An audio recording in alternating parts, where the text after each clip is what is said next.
Hello, everyone. We are live. Welcome back to the People's Basics. We are here with another live stream. Today, we are not going to be doing our, normal Commoner's Corner. On Fridays, we like to have things be a little bit more casual and have either myself give some commentary or do something that kind of interacts with you, the fans. So for today, I have asked a bunch of people out there, like, what is your most controversial policy? I want to talk to you all about, what are those ideas you're maybe a little bit more scared to be able to talk about and be able to give my own assessment on it. There's a lot of ideas, over 110 have been submitted on the post that I had put out. And so I'm going to be going through them very quickly to let you all know of how I'm going to be going through and rating said proposals, because I'm going to be going through them very quickly to get through them all. I'm going to be giving them 2 scores. One is going to be my score of how much I like the policy myself. And then the second score is going to be how controversial I actually think it is. And both point scoring systems are going to be on a 5-point scale. So 1 means I think it is, either a terrible policy or I think it's just not controversial. And a 5 is I think it is a great policy as well as it could be controversial. So each will get 2 scores on that 5-point scale. With that being said, let's not delay any further. I want to remind you all to go subscribe and like the channel so that we get helped with the algorithm. But let's get into today's content. So I had put out this Twitter post on my own Twitter. I'm going to go full screen on this and I'll go back to me when I react to them. So this was the post that I had put out for people. Tell me your most controversial policy. And so, I'm going to go through these one at a time. So first, let's go through Chris's. So he says, I think fuck stabilization, bring all of our troops home from around the world, protect our borders in case of invasion. But other than that, we don't need a global military presence. If they don't attack us, we won't attack them. Now, I'm not against covert intel gathering only. So, Chris, to your proposal, first, I'm going to give that on my own personal grading scale, probably like a 2 out of 5. I do think there is a lot to be said about the stabilizing forces. Now, don't get me wrong. I believe we should pull out of the Middle East. It's a long time coming. But there's more military than just the people who are at war in these regions. We have military bases across the world, and some of those are for coalitions that we've built, such as like NATO. We have a lot of stockpiling of our own troops as stabilizing forces to be backup for our allies. Now, should we be scaling back our overall military spending? Yes. We spend 38% of the world's spending on military, but we're only 15% of the economy. We should scale back. But that's my grade on the how I like it, 2 out of 5. In terms of controversial, I'm going to give it a 4 out of 5. I do think there are certain people who want to do the full bring back home, and I think there's a lot of people who can kind of understand the rationale. But I think the drastic all is going to make a lot of people think that's a bit radical. So to sum up, 2 out of 5 on my own scale of how I like it, 4 out of 5 in terms of controversy. Next one, we're going to go to Laughing Last Papa Mark. Marijuana should be nationalized legally, then use the tax money to fund programs that each city votes on its needs. Let's get creative and solve our problem. In terms of my scale of grading, I give that a 5 out of 5. I think we should be legalizing marijuana nationwide. There's no reason why, in my opinion, an individual who uses it for personal consumption and is not recklessly endangering other people's lives, like getting behind a motor vehicle, they should not be criminalized whatsoever. We shouldn't be locking away people and wasting money by doing that.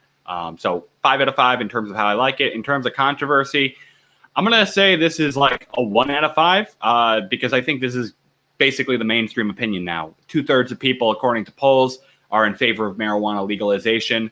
And so in terms of controversy, I give it a 1. My own scale, I give it a 5. Let's go to our next one. Chris, you gave another one. I'm gonna do everyone's replies, even if you gave me multiple. I want to thank all the people who gave responses, so I'm going to treat them all seriously. So this one, you have a 24-hour, 4-day work week. Time worked or 24 is time and a half. Over 60 is double time. All overtime is voluntary. I like the general concept of moving to a shorter work week. I think 24 is a bit too small. I would go to more of a 32-hour and 4-day work week. But I think it's generally, it's a good notion of trying to move there. So in terms of a grade, I'm going to give this I'm going to say 3 out of 5. only because I do think a lot of this is not going to be directly through like legislation, through a policy. It's going to be through increasing of unionization and them negotiating for those schedules as well. So I don't think it should necessarily be a forced measure of a forced work week. And I don't know about doing a double at 60. Like, I think that's a little arbitrary compared to 24. That's like now doing more than time and a half. It's 2.5 times more than the normal work week is when you start getting double. So I don't know about that hours, and all overtime being voluntary. Likewise, I don't think that's something that's easy to enforce. And what this will just end up doing is forcing a lot of people to go to salary work instead of like hourly work. So 3 out of 5 in terms of that. In terms of controversy, I would say it's a pretty similar measure too. I'm going to give it a 3 out of 5 because I don't think inherently it's a bad idea to be suggesting that people, reduce the work week. I just think it's not necessarily directly through policy. And I don't think 24 is the particularly correct target at this time. But thank you for the submission, Chris. Let's go to our next one here. So this comes from AZN Videos. They suggest that they say making incest illegal is eugenics. It's still immoral though. So I'm assuming the policy here is the legalization of incest. I don't want to go and necessarily say that should be not a crime. There are some very coercive situations, particularly in the parental dynamic with one of their kids. It can be very coercive. And frankly, that is what a large percentage of the cases are. Now, obviously, like, we don't want to be locking people up, but I do think we should be treating it like it is, which is coercion. Now, for other people, you might say there isn't that same power dynamic between, I guess, siblings or cousins or something. And we shouldn't be throwing them away. It should be culturally shameful, basically, to do that. And so I can get where you're coming from. I don't want to go full out the door. All eugenics all incest is suddenly legal. I think there could be problems with that. So my grade, I give this a 2 out of 5. I get the instances of not wanting to lock people up and certain differences in different dynamics of specific types of those relationships, but I think it's not a good idea overall. And then in terms of controversy, I think this is a clear 5 out of 5. Incest is one of the most taboo subjects in society. I think the idea of saying we should be making it legal, even though we still think it's immoral, is going to raise a lot of red flags for certain people. But thank you for the comment. Next one, Adam Christensen. Love to see your comments, man. Great to have you on the podcast in the past. Your comment here: chicken nuggets are not nuggets, and companies shouldn't legally be able to call them that because it's false advertising. So I have to now look up what is the technical definition of a nugget. Because, to know if this is a legitimate policy, I have to know. So nugget, a small lump of gold or other precious metal, a valuable idea or fact, a small chunk or lump of another substance. Yeah, I guess. Depends on, I guess, the nugget. Like, some chicken nuggets might actually be, like, kind of organically made and actually use the meat. But if we're talking, like, the Mickey D's stuff, it's just that freaking paste. Now, I do wonder, though, if you meant to say, like, getting rid of boneless wings. But regardless, I think this idea is it's fun, but I don't think it's serious. I'm gonna give it as my personal grade. I'm gonna say 2 out of 5. Like, I could see maybe some of them that are currently classified as chicken nuggets should be, but I just don't think across the board that the known thing of a chicken nugget should just never be allowed to be called a chicken nugget. In terms of controversy, I see this as like a 3 in that. No, not even. It's like a 2. I just think a lot of people wouldn't, frankly, care if they had to change the name or not. So I see it as a 2. Like, the minor thing is like, oh, it's free speech, they should be able to call it. But like, I just don't see this generating a ton of reaction on that. But thank you for the question, or for the comment, Adam. Let's go to the next one. The destruction of the American way of life would be, for most people, would be a net benefit. I have no idea. idea, like what is it being destroyed and turned into? I'm not going to say that's a net benefit, and I don't think that's a policy either. There's no very specific thing here. I'm going to give it my own grade as I'll give it a 2 out of 5 because I think there is some sentiment here of like how we need to radically shift our lifestyle. So destroying some aspects of our selfish lifestyle is good, but I think this is just too vague to give it any grade. And likewise, I think this is a 3, 4, maybe 4 for controversy. Like a lot of Americans might be defensive about it, but I think a lot of Americans can also recognize there's a need for change. But this is just too broadly like negative without what that form of replacement is. So those are my grades. I think grade-wise, I give it a 2. Controversy-wise, I give it a 4. Next one, Edward Doyle. Schools should have a class on how to maintain and use guns. So they should have a class on how to maintain and use guns. I disagree. I don't think this is something that kids need to be taught. I don't think everyone needs to know how to use a weapon. I think everyone who wants to use a weapon should know how to use it. But I do not think this is something that we should be teaching in schools. Private schools can if they so desire. That's their choice. But I'm assuming this is in the implication of public schools. And for that, I say nay. And in terms of controversy, I'd say it would be pretty controversial too. Like I think a lot of parents would not want their kids to have guns in schools and learning how to use them. So I'm going to give this a 1 out of 5 in terms of my personal grade. In terms of controversy, I think this would be a 5 out of 5. I think I could see all the storylines about like, oh, a kid accidentally shoots someone or something goes awry. And I just think this would create a lot of harm without doing as much good as we'd like. But thank you still for the comment, Edward Doyle. Next one, Robert Mendoza. Qualified immunity for police needs to be banned.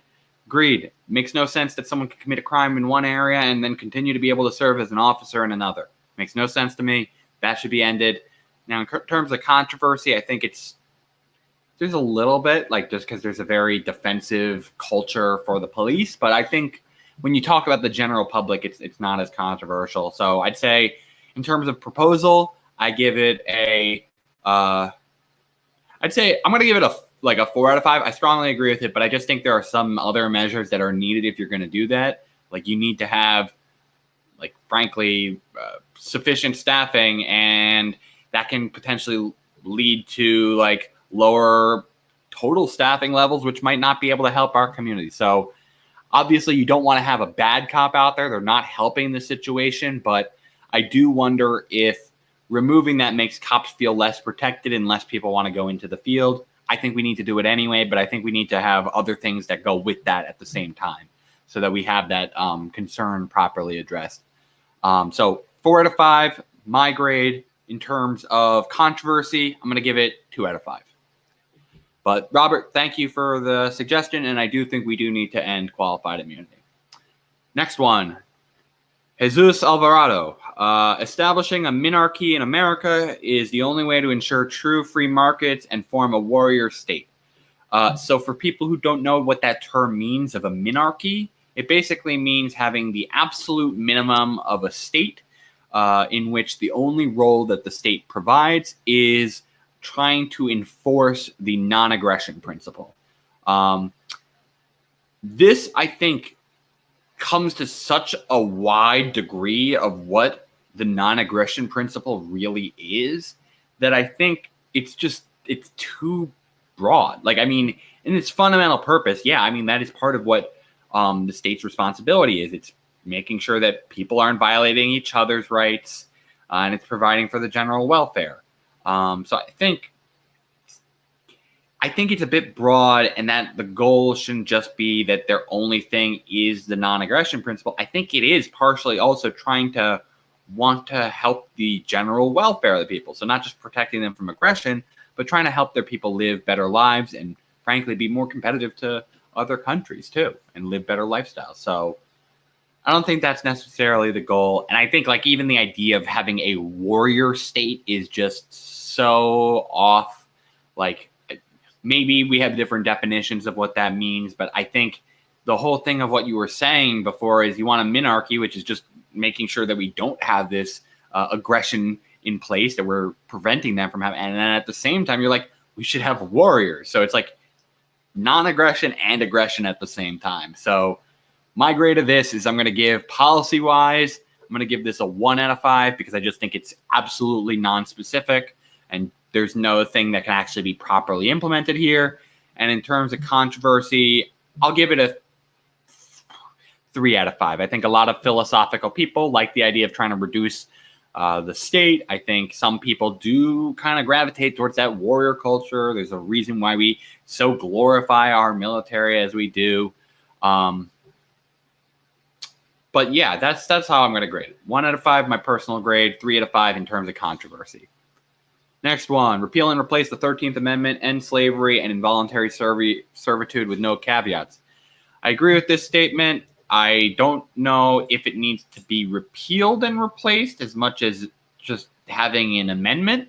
I worry about that tactically, but I fully agree with the general notion that we should end all forms of involuntary servitude.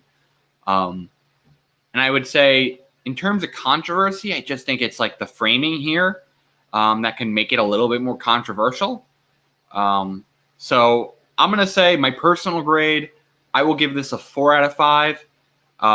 And in terms of controversy, I see this as a 3 out of... No, it could be a bit more controversial. Some people do think that prisoners should still be working for society. I'm gonna stick with 3 out of 5. So 3 out of 5. So 4 out of 5 for myself, 3 out of 5 in terms of controversy. Okay, next one. Taya Rowe. Condoms, tampons, pads, menstrual cups, and other necessities for pubescent kids should be free, limitless, and easy to access at school. Porn and cam sites should be much harder to access, requiring the use of government ID numbers, and the laws for approving content should be drastically harsher. So I kind of like both of these proposals.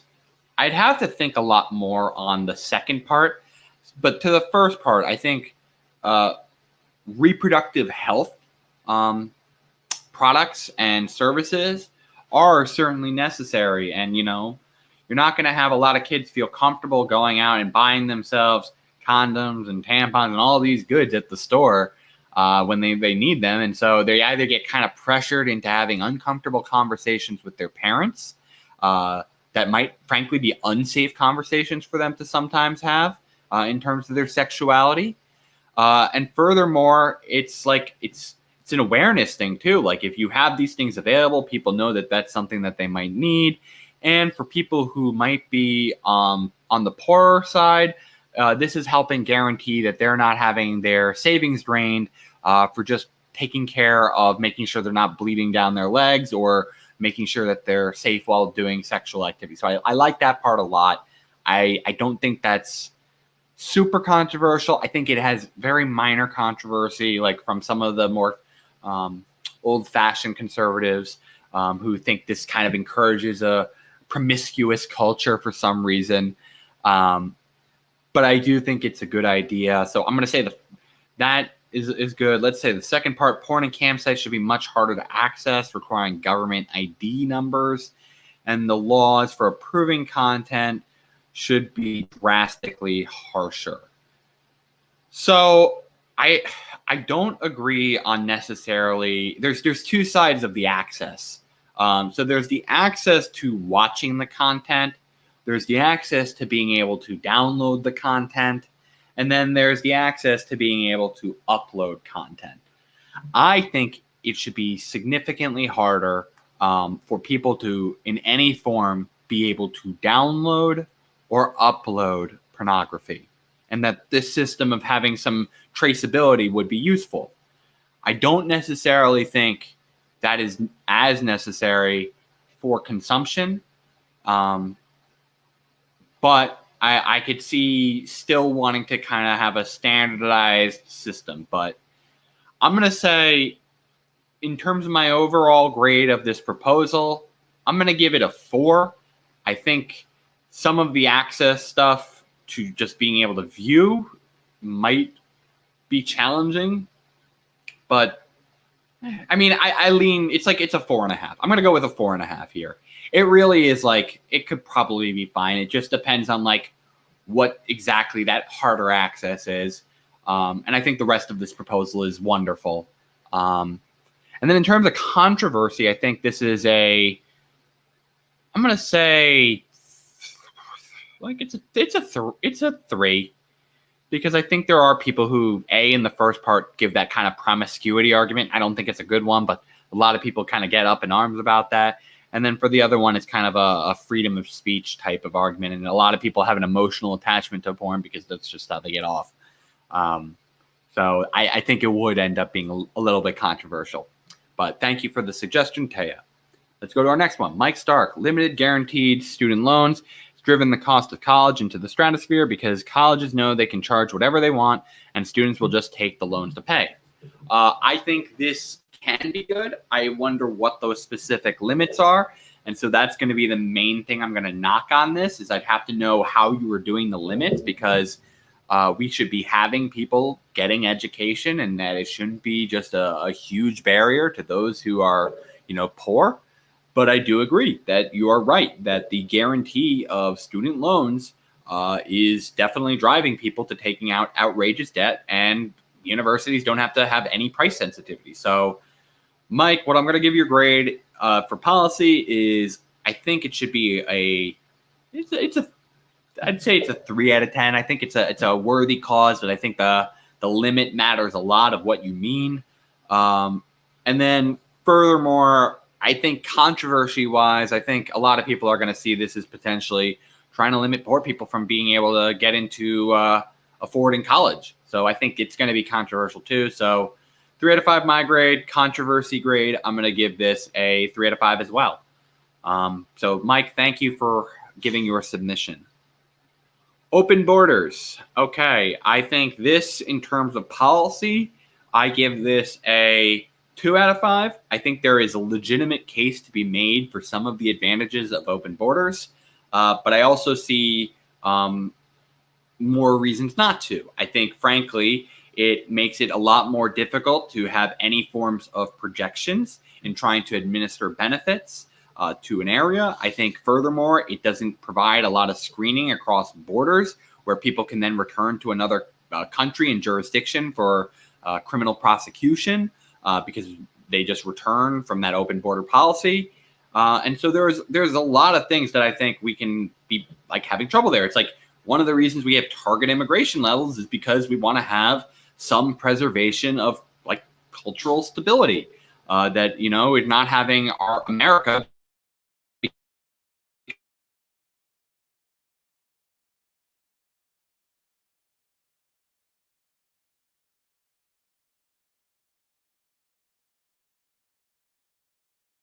not be thrown in another terrible situation. I grant you all these things, but I think there is a reason why historically society has moved towards the nation state model away from a model of more open borders because it helps countries have stability. That's what it does first and foremost. So no, I don't agree with that. And in terms of controversy, it's clearly a very controversial policy. It's not a policy that is supported by the majority of Americans. It's closer to around 30% can agree to that type of a policy. So I said 2 out of 5 in my grade, controversy grade. I give this a 5 out of 5. This is one of the most debated things. This is what the Republicans even say the Democrats want when a lot of Democrats aren't even pushing this position. So yeah, it's definitely a controversial position. Okay, next one. A.V. Seal. History will someday redeem Gaston. I don't think so. I think Gaston got what he deserved. Now, I'd love to hear a case on this, and I have not done like a deep dive on, what's it called? Not Beauty and the Beast. But nah, I don't think so. And in terms of controversy, I think Gaston is actually one of the kind of more liked like villains, kind of. So, like, it's not that controversial of a claim. So, my grade, I give that 2 out of 5. And controversy, I give that also 2 out of 5. Okay, so next one, bring back the draft. Nah. Like, we shouldn't be required to fight war. Just nah. Like, I think this is just, I get it. Like, sometimes if there's an invasion, you want to have people to be able to call upon. But, like, I mean, okay. First of all, it's technically still in place. We just don't use it. So it's like they can still do it if they wanted to. But basically, at this point, like, we don't need to. Most of the warfare is through technological means. We don't have a need for a draft. Now, if you're meaning like conscription, like just having to do national service, I still don't think that's a great idea. I made a past video about that general. Well, in the past, I've had that general notion be a better idea potentially as like an international program, but I have some concerns. I think it can be good in terms of bringing back national unity, but I have worries about it just restricting people's freedom and it just being antithetical to empowering the individual. So given that you're talking specifically the draft, and I'm going to assume the military, I'm going to give my grade of that a 1 out of 5. I think it's not applicable because we don't really, it never fully went away and we shouldn't be needing it because warfare has changed. So 1 out of 5, my grade. Controversy grade, I think it's pretty controversial. It's 4 out of 5. I think certain people can maybe have the notion of a general civil service, but I think a lot of people don't want the general idea of like being forced off to war against your will. So that's my opinion there. But thank you for the question, T-Dubs Goon Squad. Next one, Ruby Remedies says, get rid of all insurance companies so that every person has the opportunity to be seen by a doctor, no matter who they are. Insurance is devaluing of human life because every human is deserving of care, no matter if they have a job or not, or their circumstances. So, this is a very interesting notion. And largely, it would require us to then take some form of control over the hospital system. And I don't know if that's always the right method. In like its ideal form, yeah, it would work out. Like we get all the properly sufficient like coverage that we need. But I do worry that we might underserve certain areas. And mind you, we still do that right now in capitalism. But I don't think we have as much trouble in using potentially insurance to go send us to another area or another hospital to get coverage. And they can kind of give you that information of where you should be going. While if you don't have insurance, you're not going to have that information. But I generally agree. We should be trying to move from insurance. I personally think it's better to just have like the government be the main insurer. We've had many an article of supporting single payer plus. Obviously, it means like the insurance companies still exist, but they'd be basically defeated into the ground by not being able to compete with a quality free option. So I'm going to give this my grade. I'll give this a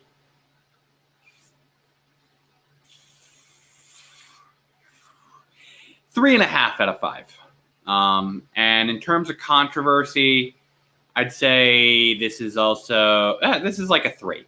I'd say some people are on the case of just trying to get rid of all insurance companies. There's definitely a large contingent who do want something like that. Not necessarily a majority, but a large contingent.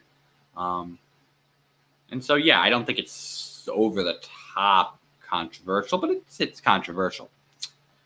But thank you for the suggestion, Ruby Remedies. Let's go on now. Next one. The government should focus on ocean thermal energy conversion. This is more of an obscure opinion rather than a controversial one, but hey, the more people... Yeah, I mean, I have done a lot of study on this actually in the past. Back when I was in a science research program in high school, before I started doing research on Rett syndrome, because I was able to secure a sponsored researcher to do that, I was doing research on ocean energy, specifically ocean thermal energy. And I think there is a lot of potential there because there are things that you are getting a lot of consistent energy production. It's not like you have as much variability as like sunlight or wind with the ocean thermal energy system. So I think there is definitely room to explore there. I will say the technology at this point is not as efficient in practice as it is in theory. because of some of the materials in constructing it, and there's just not nearly the same level of investment because it has potential risks of damage that can occur a lot easier from waves potentially breaking their equipment or even sea life. But I think in general, it is something worth exploring more. So my grade, I give this a 4 out of 5. And I would give controversy score. This is largely uncontroversial. So I'll give this a 1 out of 5. Yeah, I think the government should look into thermal energy, especially from the ocean. I can agree with that. Next one, Andrew Shook. We should annex problematic Central American countries, makes them subject to our laws and law enforcement, instantly makes them citizen, increase tax base without raising tax. Hell no. We are not going to be imperialists here. We are going to respect sovereign nations, and a lot of these problematic Central American countries are from our own intervention destabilizing these areas. So policy grade, 1 out of 5. Controversy grade, yeah, doing war and annexing other countries, that's controversial, 5 out of 5. Thank you for the suggestion nonetheless, Andrew Shook. Next one, Jim Gonda. The USA should unilaterally eliminate its nuclear arsenal. We don't need nukes to protect ourselves. I don't agree with this statement. We have a lot of military. I grant you this. We can respond in other ways, but it is a deterrent. It is saying that we have the ability to respond in an equally devastating manner, and we need to have joint compacts to actually reduce it. I don't think us just unilaterally doing it necessarily is going to make all the other countries follow our lead. But we should be very willing and leading on that front to try and do it. And I will grant, like I do a ton of criticism of Ronald Reagan. But this is like one of the few good things that he did. He was very big in trying to de-escalate nuclear programs worldwide, specifically with the USSR. So I don't think this is inherently the best way to go about trying to cause nuclear disarmament worldwide. And I think it can risk the safety of America. So I'm going to give this as my own grade. I'm going to acknowledge that there's a possibility some could follow suit. So I'm going to give this a 2.5 out of. No, I'm going to give this a 2 out of 5. In terms of controversy, I think this is not like it's not 5 out of 5. There are definitely people who just want to eliminate the nuclear supply, for sure. I'm going to say this is a 4 out of 5. Some people, I think even right and left, can get on board with this type of an idea.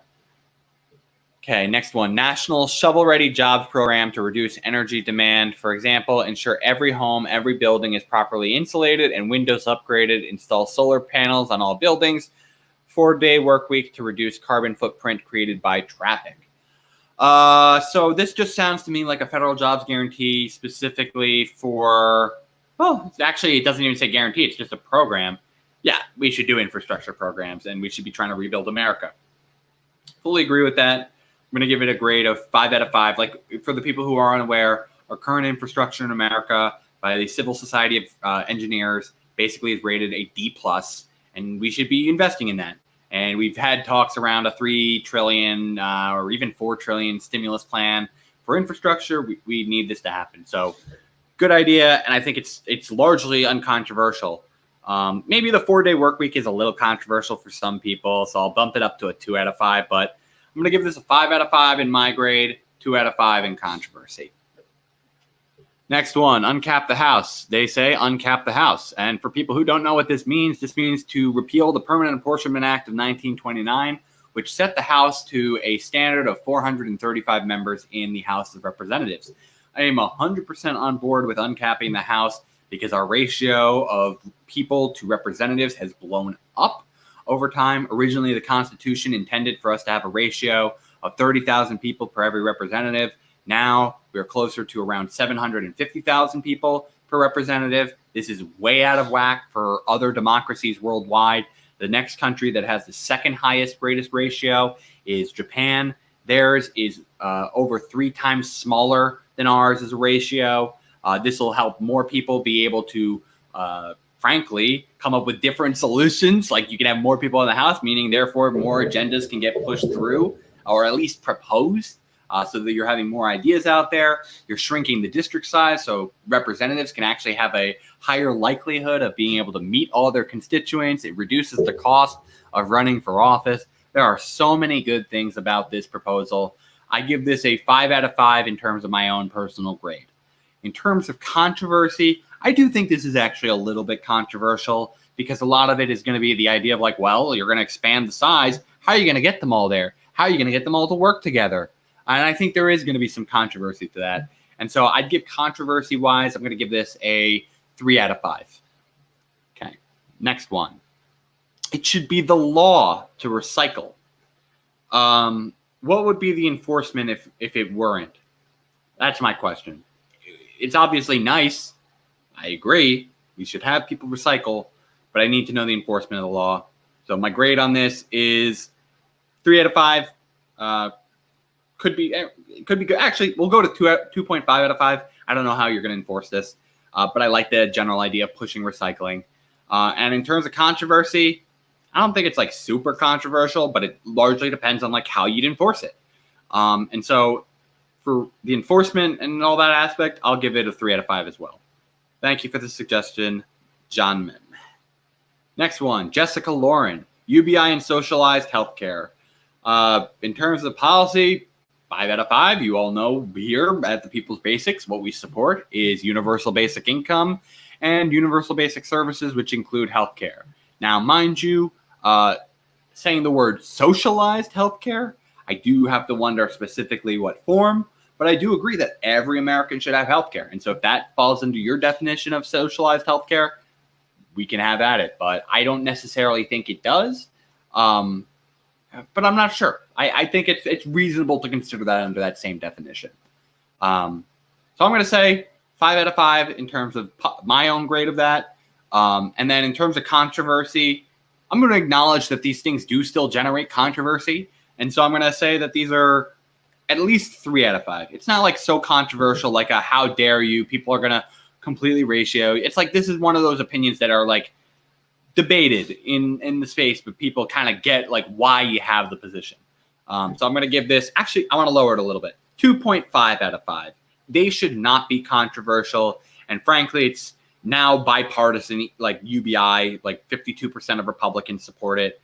And socialized healthcare, depending on the poll, can get a lot of support too. And depending on what you specifically mean, there could be a lot of different variations. But Jessica, thank you for your suggestion. I really appreciate it. Next one, radicalized economists uncap the House. We already covered this. 5 out of 5 in terms of what I said as a grade. And in terms of controversy, I could see this being a 3 out of 5. Abolish the Senate. So this is basically repealing the 17th Amendment. I am fully on board with the general notion of abolishing the Senate. I think it is an unnecessary body that is frankly anti-democratic and gives more power to the states compared to American citizens. So I would give this, I'd give this a 5 out of 5.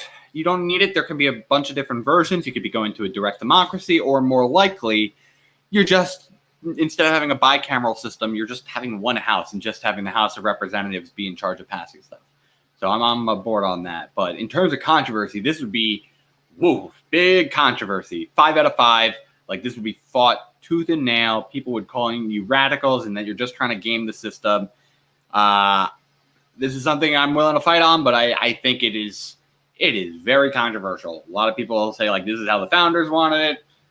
Debatable. There's a reason why they had to add the 17th Amendment, but I think it's worthwhile as a pursuit. So, Andrew, thank you for the suggestion. Next one, nationalized healthcare with capped expenditures and foreign aid. It's crazy and immoral to spend $500,000 on treatment to potentially save one American when the same amount would save 150 lives in poor countries. Boy. I disagree with that. It's not the responsibility of the U.S. government, as you said, a nationalized healthcare system, to be providing healthcare to other countries' citizens that are supposed to have their countries provide them healthcare. So, yeah, I don't see the responsibility of government at all being administering care for other nations. Now, mind you, you could be trying to do good and be a foreign service. It's like essentially like a diplomacy effort of trying to spread goodwill and have people like you as a country. But to say that we should be basically saying instead of treating one American, going and treating 150 other lives in other countries, I think that is just an absolutely wrong trade-off to be making. So I'm going to give this policy-wise 2 out of 5. I can get the general idea of like providing foreign aid and also doing nationalized healthcare, but I don't like this idea of having us sacrifice our own healthcare spending because we should just go send it to another nation instead. Don't think that's the right way to go. In terms of controversy, likewise, I think this is like at least a 4 out of 5, probably a 5 out of 5. 5 out of 5. Like the idea of saying Americans shouldn't get this spending and we should go spend on other nations is always going to be controversial. Maybe it's the framing of this, but that's how my general assessment. But Patrick, I thank you for your submission nonetheless. Next one. Blue-Eyed Devil. I am not in favor of any type of gun control. All forms of gun control are a type of class warfare. Strongly disagree with you. Second Amendment requires a regulated militia. I ask you, what forms of weapons should people be able to have? You say gun control, but should it just be weapons control? We have general weapons control in general. Should people be able to own missile launchers? Should people be able to own tanks? I think people are going to be able to do destruction that is going to be very detrimental, and there's a reason why we try to consolidate forms of violence towards a state. It's so that we don't have to think about it for every single actor of are they going to violate me? We have a security from that. And so I think gun control has some very reasonable regulations. Gun licensing is the first one that comes to mind. People should have to be required to be actually trained users and agree to safe holding like sites. Otherwise, they should have liability for the things that they own. And then they don't all the time because it's often just classified as accidents. They don't properly have to own that. And so I disagree with this. I think there is very reasonable things for why we have gun control. And I think it should definitely not be to the point where people shouldn't be able to own guns altogether. Don't get me wrong. I do think people are entitled to own a firearm, but I do believe that they should be showing that they are a responsible user for that practice. And that I do not believe that is class warfare in the slightest. Because guess what? Like, are you saying to me, like, are they going to be protecting it with just one wealthy person with a gun? No, what's going to happen is they're going to be able to hire a bunch of people with guns to be able to do it, in which it's like, well, it's licensed. It's like, you don't want rogue people hiring just like basically what happens a lot in Latin America, which is cartels taking over a large influence of government because there aren't those forms of control. Like, there's a lot of problems I see with that. We're not in the same time period as the founders where they just had muskets and single fire like pistols. Guns have gone a lot further since then, and I do believe there is reasonable restrictions on it. I don't think this is an area where you can take a black or white policy to it. There's a lot of gray on this issue. So yeah, that is my thing. And one of the things that goes underappreciated, frankly, from liberals when it comes to guns is that one of the big drivers of why rural areas need it is because, well, you might get your protection coming to you faster because the police officer can get there in time. Mind you, there's still a lot of delays in that process even today. But in rural America, that takes way more time. And so it's a form of self-protection without requiring to be dependent on the state. So I see there is balance here. I do not support this notion of that any type of gun control is class warfare. Next one. And so I have to give grades. So my grade, I give this I'll give this a 1 out of 5. I think it's too absolutist. And in terms of controversy, I also think it's pretty controversial. But I don't think it's like so far out there. Like, I'll give this a 4 out of 5 in controversy. So 1 out of 5 my grade, 4 out of 5 controversy. On to the next one. ERC says reparations and land back and land ownership, land use decisions should be a collaborative process involving all stakeholders, including the land and more than human life.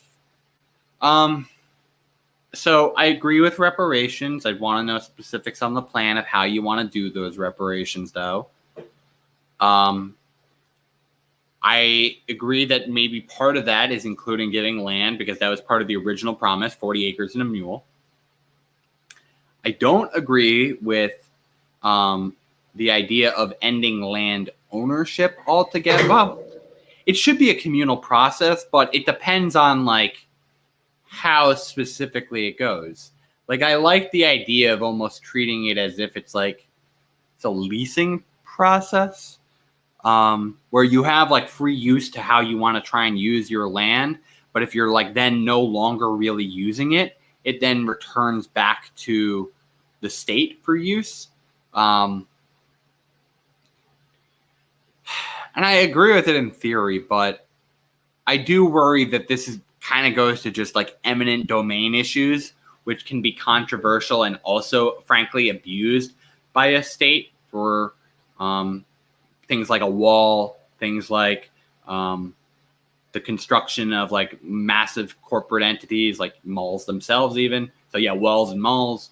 So policy-wise, I'm going to give this a grade of 3.5 out of 5. And in terms of controversy, I think this is a 4 out of 5. 4.5 out of 5. Yeah, so 4.5 out of 5. So 3.5 out of 5 is my grade. 4.5 out of 5 is the controversy grade. Let's go now to our next one here. My mom calls me a bitch. Sorry to hear that. They say 15-hour national minimum wage is so dumb. Not controversial, IMO, but for some people it could be. I disagree with your statement. When you look at the actual living wage, and I use the source of MIT's living wage calculator, basically every state in the union other than like 2 have a living wage target of $15 an hour or more. And so 15 is not an unreasonable thing to be set, especially when people are talking about $15 an hour, not today, but 2025. So it takes time for that to phase in. And I don't think it's as ideal as things like a basic income, mind you, but I do think we should be making sure that people are getting enough money to live and that work and our time is being properly valued. And that very often, if you do not take these national measures, states that would be the best in a hypothetical scenario to administer these things just don't do it. And so I think setting a $15 an hour national minimum wage when almost every state's living wage is above that level, at least, like other than one state by the year 2025, which I believe was Arkansas offhand. I could be wrong on that, but I believe it was Arkansas. Yeah, that seems like a very reasonable target wage to set. So no, it is not dumb. It is just not an ideal solution to be guaranteeing people income. I support a $15 national minimum wage. I do believe we should be passing the Raise the Wage Act. So policy-wise, I give this a 1 out of 5. And controversial-wise, I give this a 4 out of 5. I think this is something that is supported by the majority of Americans. It's not that it's no one. There's definitely a sizable contingent of people who do oppose the minimum wage, but the majority is on board with a national minimum wage raise. Okay, next one. At a higher level of abstraction, there's no difference between establishment L and R and the fake socialist political complex. They all plunder our income, and because they evaporate the taxes, they still get huge deficits, which pushes share values upward because of inflation. And that's not a policy. Bleh, I skimmed too quickly. So yeah, it's not a policy. So unfortunately, I'm going to give you an NA there. But in terms of controversy as a statement, I think it's a 3 out of it's a 3 out of 5. There's definitely people who kind of make those statements out there, but I do think it's a bit of an oversimplification. But thank you for the comment nonetheless. Let's keep going. Bear Castle says, I'm going to take the bluntest frame of mind on UBI, and it's one that Daniel Tosh did a bit, and it made me realize how much I relate to it. Not everyone is good enough for work. I think UBI fixes that. I don't want lazy people screwing up my food. I think this is a reasonable point. I do think that certain people are actually net negatives towards a workforce. And at some point, you do have to say, hey, you are kind of a toxic individual dragging productivity down, and we need to remove you. And that's hard to do when so much of people's livelihoods are tied to a job. But if we had a basic income, it's a lot easier to say that. And frankly, it's a way to give people a kick in the butt so that they stop acting so lazy at a workplace. So yeah, I agree with that framing. And we're big policy fans of UBI, but in terms of controversy, it's obviously it's going to be a little bit controversial. I'm going to say, let's give it a 3 out of 5. It's like, the idea of just like saying, oh, you don't have to work. You can just go be lazy and the rest of society will just give you money. Certain people on the right certainly have a framing of that as controversial. And likewise, I feel like this is also saying that like we're basically blaming poor people for who don't have a job for just being lazy. And so it's a controversial statement, but 5 out of 5 policy. We're big fans of UBI. 3 out of 5, how you say the proposal here. Next one, Chairman Wabbit, who we had on the program yesterday. Hello again, my friend. He says we should abolish prisons and the police. That is the only way to truly fix the system. We can't fix the systematic bias and racism built into the two systems. We need to abolish and rebuild the whole criminal justice system. So a lot of people on the left have been kind of taking that more systematic. You just got to eliminate it altogether. And I just think that's just wrong. It just is. I can agree with you all on de-escalating and shrinking it, but I cannot agree with you on the full elimination of it. There are reasons why we had a spike in crime during the 80s, and it's because we basically said, let's eliminate all the mental asylums under Reagan. And what happened? You let those people out on the streets, they don't have services, and they can cause harm to others. Because guess what? Not all crime is just poverty. It's a big driver, don't get me wrong. We talk about that a lot, but it is not the only reason it happens. And so I ask you, how do you keep people safe? People who are law-abiding citizens deserve that protection from their government. And so I wonder, how do you do that? I certainly can agree with you that police are handling too many jobs right now that they are not properly skilled to handle, and that they are inconsistent in using the practices that they do have put in place right now. But that can also reoccur in many different systems too. And I ask you, what is the replacement for violent crime? There are definitely a lot of ways that we can be doing to reduce violent crime. We've talked about that as well when we were doing a lot of reviews of the New York City candidates, from things as much as like alcohol taxes to increasing lighting, what have you. But yeah, also, if you look at the data, police presence is a deterrent to violent crime as well. And so I ask, what is that replacement? Because I think a lot of Americans are like getting what you're saying, that there are problems in these systems and that we need substantive reform, that we can't just do patchwork and say like, oh, got rid of chokeholds, everything's solved now. That's not enough. We can agree there. But I think this notion causes a lot of general instability, and the system doesn't talk very well what is going to replace that, and how do you handle people who are threats to society. Those people do exist, and we need to be able to handle that. So I do not agree with the general notion of abolishing prisons and the police. So grade-wise, my grade for this, I'm going to give this a 2 out of 5. I get the heart of it. I think there is a need for really deep, transformative things, including sometimes taking a whole force and like saying, okay, you're starting from scratch. We're going to do a hiring of a whole new batch. Like, full overhauls are fine, but like the structure itself and the position, I think there is a need for them, even if it is a reduced need for them. So policy 2 out of 5, controversy. Again, this is something that is very controversial because it's people's safety. And so I'd say this is a 5 out of 5 controversy policy, because both sides have it. It's like people who feel like they're being violated by the police are very strong on this thing about trying to abolish it. And some people are like, no, these are the people who provide some form of protection. And I think it's going to be a long-standing debate for a very long time. So 2 out of 5, my grade. 5 out of 5, controversy. Next one.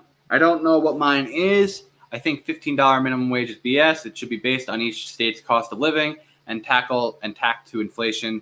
In most cases, it would be more than 15. Chris, you're giving me so many policies here. I already addressed the national minimum wage. I do think a $15 minimum wage is totally a reasonable target to be set at. And I do agree that it would be better set at a local level, but you need to have a certain standard in place because a lot of these states are just not even doing that. They're just not caring about their people, and it is still the job of the national government to try and provide for the welfare of their people.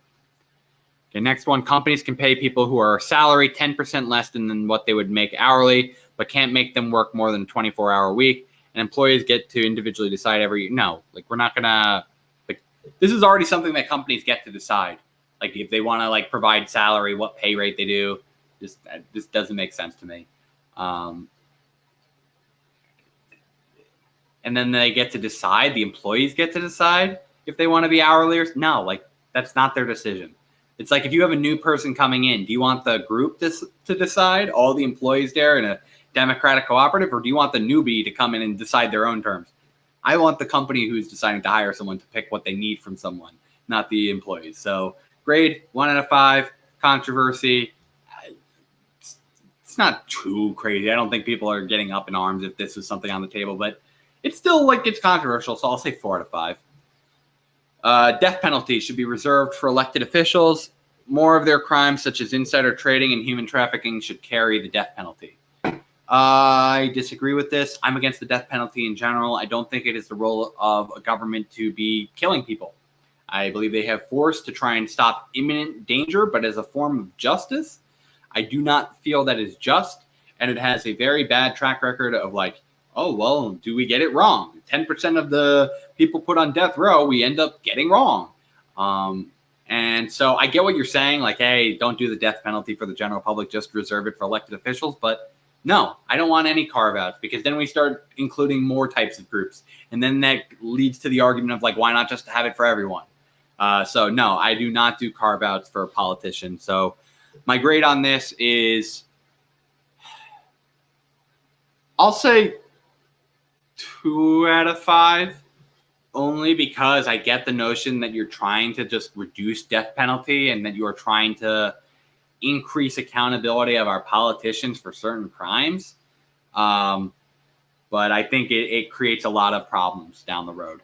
And furthermore, in terms of controversy, I think this becomes controversial from kind of many sides. You're going to have the people who are like me who oppose it on its principle. Then you're going to have the people who don't like it because it's scaling back the death penalty in general. And then you're going to have controversy in that it's targeting specific groups of people. So I'm going to say that's very controversial. I'd say that's a 4.5 out of 5. So 2 out of 5, my grade, 4.5 out of 5, controversy grade. Okay, next one. Breaker 92, pay students for passing tests. This is an interesting one. I see some of the merits on both sides. It makes people care about the test more, incentivizes them to care, but it also has a problem in that not everyone is able to relay information at the same capability, even if they know it. Certain people are bad at multiple choice tests. Some people are bad at essays. And so I feel that would just create a lot more pressure on students if there was a financial implication tied to it. Now, mind you, it also is going to end up being slightly biased too in that, when you think about who passes more often right now, our economics has a large influence on our education system at the present. And so I fear that this is just going to potentially increase inequality too. So I'm going to say my grade on this is a 2 out of 5. I think I would probably oppose it. I see some of the value of what you're trying to incentivize, but I think it can have a lot of undue consequences. And in terms of controversy, I don't think it's actually all that controversial. I think it's a reasonable conversation to be had. So I'm going to say this is a 2.5 out of 5. So Breaker92, thank you for the suggestion. Next one, no thank you, please. Abolish all private schools and expand and correct the focus of the Common Core to teach the Civil War and African American history correctly, as well as to teach financial and technological literacy. Most jobs will go away. The kids need to learn to code. So I do not agree with the notion of abolishing all private schools. I do agree with the notion of improving our public schools so that all people want to go to them. But I don't think abolishing private schools is the right idea, because it can lead to a large concentration in power by the state and can be a tool for basically just delivering propaganda. You need to have the ability to be able to have some choice in schooling. So, is homeschooling considered, private school? Is it fair if someone wants the choice to have to become a homeschool teacher and give up a job when they would just want to rather instead send a kid to a private school? Should kids with disabilities, who often go to our private school systems because it's tailored to their needs, because our public school systems are inadequately funded, should they not be able to go to the schools with specific services for them? Now, mind you, I get a lot of these things. These are not things that you inherently probably support. You would want there to be resources for all those things. But I think it's a bit too idealistic, and there's a reason why choice is necessary, because it allows people to kind of individualize to their own needs. And the best thing that public education does is it tries to teach to the middle of the bell curve. It tries to teach to the widest portion it can, but that means it's not going to do a good job of maximizing the capability of particularly gifted students or of those that are particularly remedial or special needs. So I do think there is a role for private schools. I just think that we do an injustice to how we fund our public schools, and are basically having private schools undermine the quality of public schools. So I don't agree, but I hear where you're coming from. And I think it's like there's other ways we could potentially be going at that. So no thank you, please. I'm going to give that policy a 2 out of 5, and I'm going to give it in a controversy grade.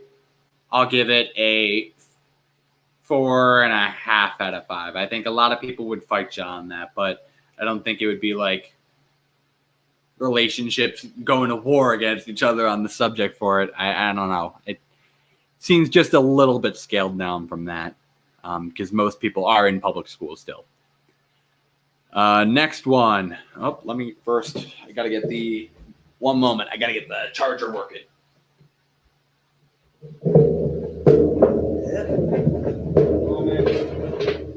Okay, we're back. Okay, sorry about that. I had to grab my charger. So this next one was minimum wage should be based on the worker productivity and inflation. The original one was set would be 1607 in today's money, and worker productivity has skyrocketed since then. Minimum wage should be based off productivity and inflation, but I guess it's like where? Like, is it nationwide? Are you taking the average? Are you taking like, how are you tracking that? Because I do think it's better served when the minimum wage is kind of targeted towards those lower states that need it, and then other states can raise their minimum wage above that as needed. So I do wonder specifically how just basing it off a past number makes sense. Like, let me ask you, why do you think they got it right in the first place? Why were they right back then? Why are they not right now? Like, that's the thing. It's just like you're giving a very arbitrary statistic. Like, oh, when we created it, it was at this, and if it kept up, it should be this. Well, did we create it at the right point? Mind you, and I said this before, I support a federal minimum wage raise. But I think this is the wrong way of trying to make that determination. It should be based off of cost of living of our areas, not necessarily just worker productivity, because a lot of worker productivity is coming from investment from capital to make each worker more productive. It's not just like the education or the capability of the worker. Some of it is the existing investment the business made themselves. So yeah, I think that is a issue. So in terms of grades, I would give this a a 2 out of 5. And controversy, I give this a. It's not that controversial though. I'd give this a 2.5 out of 5. Okay, next, politicians' income should match the average individual income in the USA. There's no bills to vote on raising the politician's wage. If they improve the economy and people's wage, they improve their own wage. If the economy tanks, so does their own wage. I think this is a great idea. I don't know if it's inherently should just be that. Like I feel like maybe there should be more factors than just what everyone else's wages, because you can increase wages and then decrease other people's benefits, and it's like they didn't get a total net benefit in compensation, but the politician still gets their raise because it's just based off wage. So if this was like compensation as a whole, maybe, but I don't think that's exactly how you do it. I would say you probably want to do something like this and then flex in some other metrics for people to be able to get bonuses as well. But I think it's a generally good idea to try and tie representatives' compensation to the people that they serve. So yeah, politicians, they should have their income changed. Right now they get paid $174,000. They are the top 5% income percentile, which is just way too high. So grade, I give this 2.5 out of 5. And controversy, I don't think this is controversial, frankly. I really don't. So I'm going to give this a 2 out of 5. I think it's actually less controversial than my liking of it. Thank you for the suggestion, though, GP Dula. Next one, Tyler Kemp. I think the way money is valued comes down to faith more than any other metric. Money only has value due to our faith in it having value. LOL, skewer away. You're not entirely wrong. It's based off the general notion that America will be able to eventually pay its debts. That's generally what it's based off of. Like when we moved away from the gold and silver standards, it hasn't been tied to something specific. It's kind of been tied to the general welfare of America and its ability to repay its debts. So it's always been kind of a little bit, as even this person commented to, it's a substitution for bartering. So it's like the value of money is how much can I really use this to facilitate being able to do trade? And that's what its real value proposition is. So I don't see this as necessarily a policy. So I'm going to give you an NA out of 5 on the policy. But in terms of controversy, I'm going to say that this is I don't know. It's not that controversial to say. I'd say this is a pretty I'll give this a 1.5 out of 5. It's barely controversial at all. Next one. Damn, I'm seeing a horrible takes on policy praying these authoritarians. Well, I haven't seen that many authoritarian. We've certainly had some good grades and bad, though. Brendan Carpenter, not only should consensual euthanasia be legalized, but we should allow rights to morphological freedom. People should be allowed to upload their consciousness to machines, alter their body parts and genomes, and even clone themselves. Yeah, I mean, I generally agree. As long as what you're doing is not harming others, I think that should be allowed. Like, for instance, an exception would be, I don't think people who have dependents should be allowed to do that. They have people who depend on them, so they should not just be checking out of life. So I can get some end of life stuff. They have chronic illnesses. I get it. I fully agree on this general notion of my body, my choice. But I do think there should be some caveats that are required to properly consent, if that makes sense.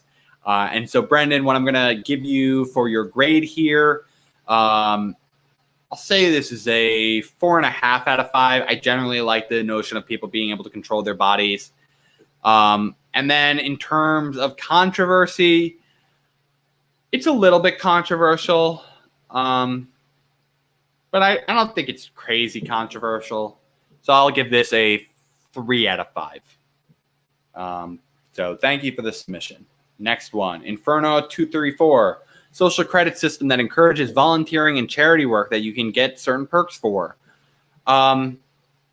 This could be maybe good. It largely depends on like what benefits you can get out of this system. What things is it rewarding from it? How is it tracking this? It's one of those things that sounds good in theory, potentially, as like an incentive system of making people feel like they can do work that's not just paying them. But I have so many challenges on this when it comes to like the technical implementations. And we've had a lot of people, even like people who are doing this outside of government. I think like even groups like Karma Credits, who we've had on the program beforehand, bring this to us. And I've had my skepticisms of the general idea.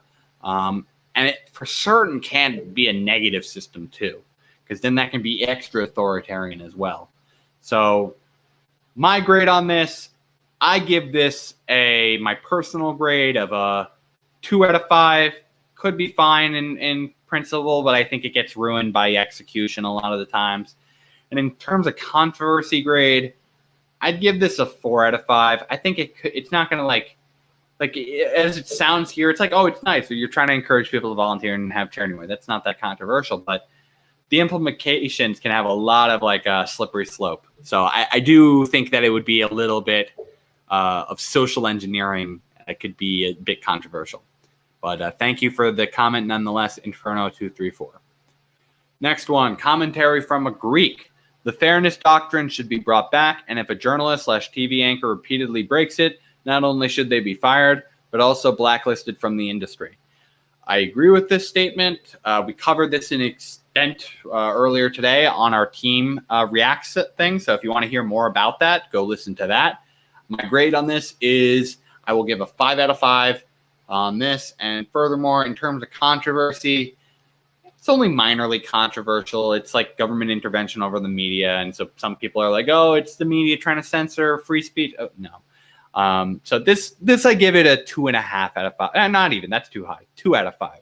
The fairness doctrine should be brought back. So 5 out of 5, my personal grade. 2 out of 5, controversy grade. Next, McLaughlin Farron Esquire.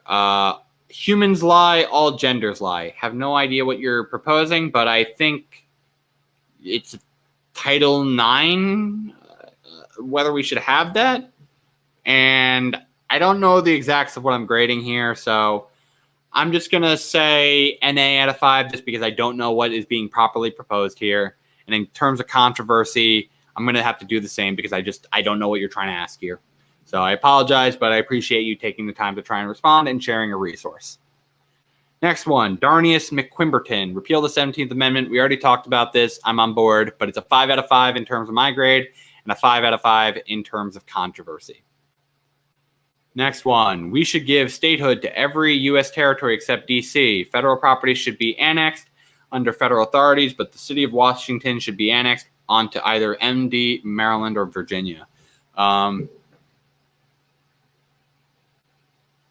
I mean, I can see that. Like, we have talked about this again. If you want to go listen more on my thoughts on D.C. statehood, I did a whole video on this.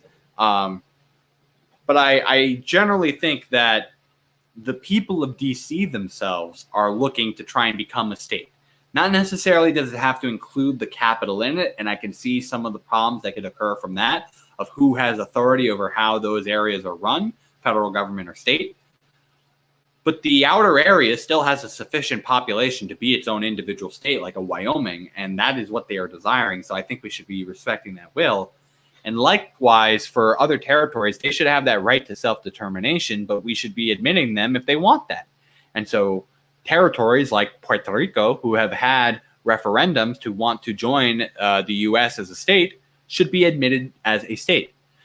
So in terms of your policy here, I'm going to give it a 3.5 out of 5, only because I disagree with you on sending the D.C. population to be annexed by Maryland or Virginia. And if that was to happen, it'd be Maryland for sure. But I disagree with that. They should have their right to own self-determination. And then furthermore, controversy-wise, I think this is going to be controversial because a lot of people treat it as if it's just gamesmanship to just try and get like new blue votes. But I don't think it's crazy controversial because I think a lot of people are just get the general notion of people should have representation that don't have it. So controversy grade, I will give this a 3 out of 5. But yeah, Chris, thank you for yet another proposal. Next one, Trisha. Regulation isn't necessarily good, could pertain to laws. Some things need less regulation, other things need more, less policy, more rubric.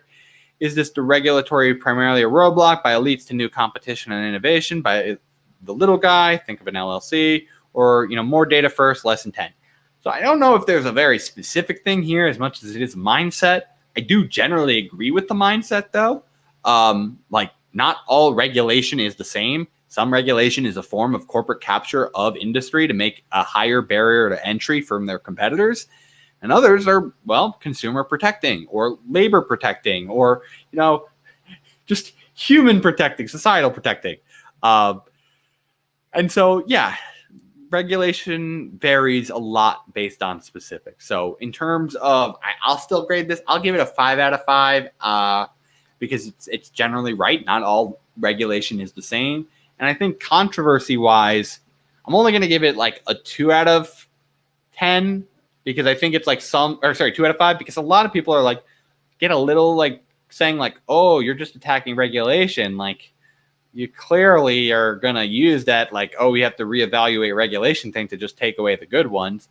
And so it does get a little people on edge. But I think on the whole, I think it is a necessary thing for us to do is reevaluate how we do regulation. So Trisha, thank you for the suggestion. Next one, Brad Morberg. Citizens shouldn't be forced to fill out their own tax forms. The government should just tell people what they owe or what their refund is. And if citizens want to apply for tax breaks that apply to them that were unaccounted for, they can send in one form listing these items. Love it. Brad, love it. They already have our information. They withhold taxes from us on a regular basis. From the IRS, they should totally do this. And we should be, frankly, investing more money into the IRS so that they can be doing proper tax enforcement and doing these things like doing it for us. I will tell you, a lot of people, some have already done it because they had to do it early for getting stimulus, but a lot of people are now going to be doing it, and it is a miserable experience. So I so thoroughly agree with you, Brad. You shouldn't have people stressing out every year because they have to go give money to the government. It makes them, frankly, dislike the government because there's a period every year where they are reminded, oh, I have to give my money to these people, rather than it just simply being done themselves. So I love that idea. Grade-wise, 5 out of 5. Controversy-wise, again, I think I'll say 1.5 out of 5, just because I think some people just don't trust taxes. Like this is like a 1 out of 5. I'm just going to say it's a 1 out of 5. Good idea. Thank you for the suggestion. Next one, Taoist anti-prude, stop Asian hate. I have so many, though. For one, I think we need rent control and equivalent to all housing payment models. Min wage should be $23.50 an hour with an annual increase to match inflation. Once corporations grow to $1 billion in revenue per year, the government should take over them. I don't like any of these. I mean, like rent control I can see as a temporary measure, but like often it's seen as a way of just frankly exacerbating rent in areas because people don't properly develop supply. One of the better ways to do rent control is to simply build up public housing stock. So I think that is a much better way. And I am so bummed that just took me out of that comment. Now I have to do all the scrolling again. But yeah, like what I was saying was all those policies to me seemed pretty over the top. Like I get them. I get what you're trying to go for. Like, let's lower housing costs. Let's get people higher wages. But I think they are taking them too far, and they end up actually backfiring and hurting people in their areas. They can be done as like temporary measures. They can be done localized. But no, I think what you had there, and I'm trying to get back to it as I'm scrolling down through the list here, but I did not agree with that. And I'd probably, okay, so we're back. So what was the third one? Once a corporation grows to $1 billion in revenue per year, the government should take over. Yeah, like that's that's immediately going to run into a problem where it's like what's going to happen is instead you're just going to have like them break up into different subsidiaries. And like why a billion? Like, do certain industries potentially need higher economies and scale than others? I think so. So I think these are over the top. I get where you're coming from, so I'm going to give it a 1.5 out of 5 because I think that each of these are like kind of close to something we should be considering, but they're just a wrong measure. And in terms of controversy, I think it's a 5 out of 5. Anything where you're like, yeah, let's just take something over, let's raise it beyond what even Congress is proposing by a large amount, and like this can be, I guess, if you're doing it on a federalized level, it's taking away from the general notion of like states' rights and local rights to set their own stuff. So, yeah. Those are my grades for that one. So 1.5 out of 5. My grade 5 out of 5 in terms of controversy. Next one, remove daylight savings and time zones entirely. Have a Zoom meeting with someone in Australia and someone in India.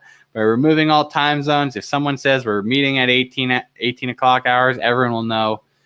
Oh, God. So this is controversial, so I'm going to give you the 5 out of 5 because it's a global implications, forcing it on multiple people, and then you have to ask yourself, who gets to choose? Like, who gets priority time? Like, are we going to have to be the ones to make this happen, to move instead from our normal time zones to a time zone where, noon is actually midnight? Who knows? And so I think I love the first part. I don't like the second part. And so my grade is I'm going to give this a 2 out of 5 because just purely because I do like the general notion of eliminating daylight savings times. There's a lot of health benefits that can come from that and a lot of economic benefits from a reduction of accidents and improvements in health. So 2 out of 5, my grade, and I'm going to say 5 out of 5 controversy-wise. I debated going down to a 4, but I think there would be such hot debate of like who should be what time specifically. So, yeah, no, I don't think so. Do not defund the police. Trump is gone. Stop politicizing the police. I don't agree with the notion of abolish the police or the notion of completely defunding the police down to 0. But I do agree with the general notion of defund the police, which means reduce the budget slightly and use those efforts to fund other public safety efforts or anti-poverty programs, which also help reduce crime. So, yeah, it largely depends on what you mean by defund the police. But yeah, there are things that police are currently handling that they should not be. They're not mental health experts. They don't need to be involved in traffic enforcement. Let's help unburden them and make them focus on what their actual role is. And if we do that, well, we don't need to be funding them nearly as much because we don't need as many of them. So yeah, my grade on this of the do not defund the police is, I'm going to say 2.5 out of 5. It so matters depending on what you mean by defund. Do you mean like eliminate altogether? Or do you mean like just cutting budgets? And I also think there's a reason why the police are being politicized. It's because they are the enforcement of law. Legislation is passing law. And so if you need someone to enforce said law, the police are inherently political. So I don't agree with that part. So I'm going to say 2 out of 5 in terms of that. And your statement, I'd say, is generally 3 out of 5, 3.5 out of 5, 3 out of 5 in terms of controversy. So 2.5 my grade, 3 in terms of controversy. Thank you for the suggestion, CJ Chun. Next one, Aaron proposes some people shouldn't be allowed to be parents. How to implement this ethically? No idea. Well, yeah, it's because it shouldn't be a policy. Like, this is something where it should be like a cultural thing, and we should be giving people more like birth control measures and family planning measures. But it is an inherent human right for people to be allowed to become parents. That is like our very animal nature to try and spread on our genes and want to be able to have kids. So no, I do not agree with the notion that we should be having an actual restriction to say parents should not be allowed to have kids. But I do agree that some people shouldn't have kids and that it should be culturally recognized that we say, hey, maybe you shouldn't have a kid. And that we give people the sufficient tools to not have accidental kids. So, yeah, I will say your idea, I will say 1 out of 5. I just think it's wrong. In controversy, I'm going to say 5 out of 5. But Aaron, and I think you even got this in your own your own like statement here. You said, "How do you implement this ethically?" No idea. I don't think you can. So 5 out of 5 in terms of controversy, 1 out of 5 in terms of my grade. But thank you nonetheless for the suggestion. Next one, Altair Al Malik, top 3: nationalize the energy sector, nationalize the banking industry, declare Israel and Saudi Arabia rogue states. I can agree with nationalizing the energy sector because I think we should all be the owners of our raw materials. And I can disagree with nationalize the banking industry, but I do believe we should have a public option. I just think that it makes no sense to only allow just the bank, just the government to be the only lender. Like private citizens are going to do lending to each other, and so it's like, should private lending just end altogether, or is it just the form of a bank? And it's like, I don't see why you'd have one distinction versus the other. So I'm going to say I like the first one. I dislike the second one, but I do think we should have a public banking. And I think there are issues with Israel and Saudi Arabia, but I don't know what calling them out as rogue states accomplishes and what the specifics of that really entails. So I'm not a huge fan of that, despite knowing that we do need to hold them accountable for human rights violations in terms of the settlements that Israel has been, building up on, like in Gaza and the West Bank, on Palestinian land, as well as Saudi Arabia taking place in the killing of Jamal Khashoggi, them being some of the funders of some of the terrorist attacks that happened in America, like 9/11. Like, there's a lot of things to be considered. They're helping lead the genocide in Yemen. There's a lot of things to be problematic there. But I don't necessarily know what rogue state accomplishes for us. So my grade, I give this a 2 out of 5. 2.5 out of 5. Because I think I can at least agree in principle that we need to be doing something regarding Israel and Saudi Arabia. And then there's the banking industry thing that I didn't like, but I also am in favor of just having a public option, so that gets some kind of partial credit. So 2.5 out of 5, my grade. Then controversy grade, I'd say this is easily a 5 out of 5. I'll say it's a 4.5 out of 5. I think these are actually, like, the industries you targeted are things that might get like some rallying support, and Israel and Saudi Arabia likewise can be kind of on the controversial side in public opinion. So I don't know. I'll go with a 4.5 out of 5. That's my gut call. Next one, Daniel. It really is a problem that the residents of District of Columbia don't receive congressional representation, but the solution is to make it part of Maryland again. I've talked about this extensively in my past video on DC statehood. I agree they deserve representation. I agree that one of the solutions is making them a part of Maryland, but I believe the people of DC are asking for statehood, and they should be given statehood. They're not asking to be part of Maryland. They want to be their own state, and they have sufficient population to. And so I think they should become that, and that it should carve out the capital as the new federal district area. So thank you for the suggestion. I think this has already been addressed. And I think I'll give this a 3.5 out of 5, only because I disagree on them becoming Maryland. And I would say controversy-wise, it's a 3 out of 5. Because, again, they deserve representation. It's just what is it going to come as a form of? And Republicans obviously think, oh, they deserve no representation because oh, that's what the founders wanted. Those people from hundreds of years ago who didn't have nearly the same size of a population in DC because guess what? People didn't do it as a full-time job back then. So, yeah, I think it's just a generally silly notion that we don't give them any form of representation, but I think they should become their own state. And that's my general opinion. But thank you nonetheless, Daniel, for your suggestion. Next one, Adam Christensen. Muppet Treasure Island is the greatest pirate movie of all time. Oh, boy. I don't have the proper pirate movie watching experience to know for sure. But I will say this, though. I like that movie. Very good movie. And I don't know. Is it policy? Probably not, but it's a damn good movie.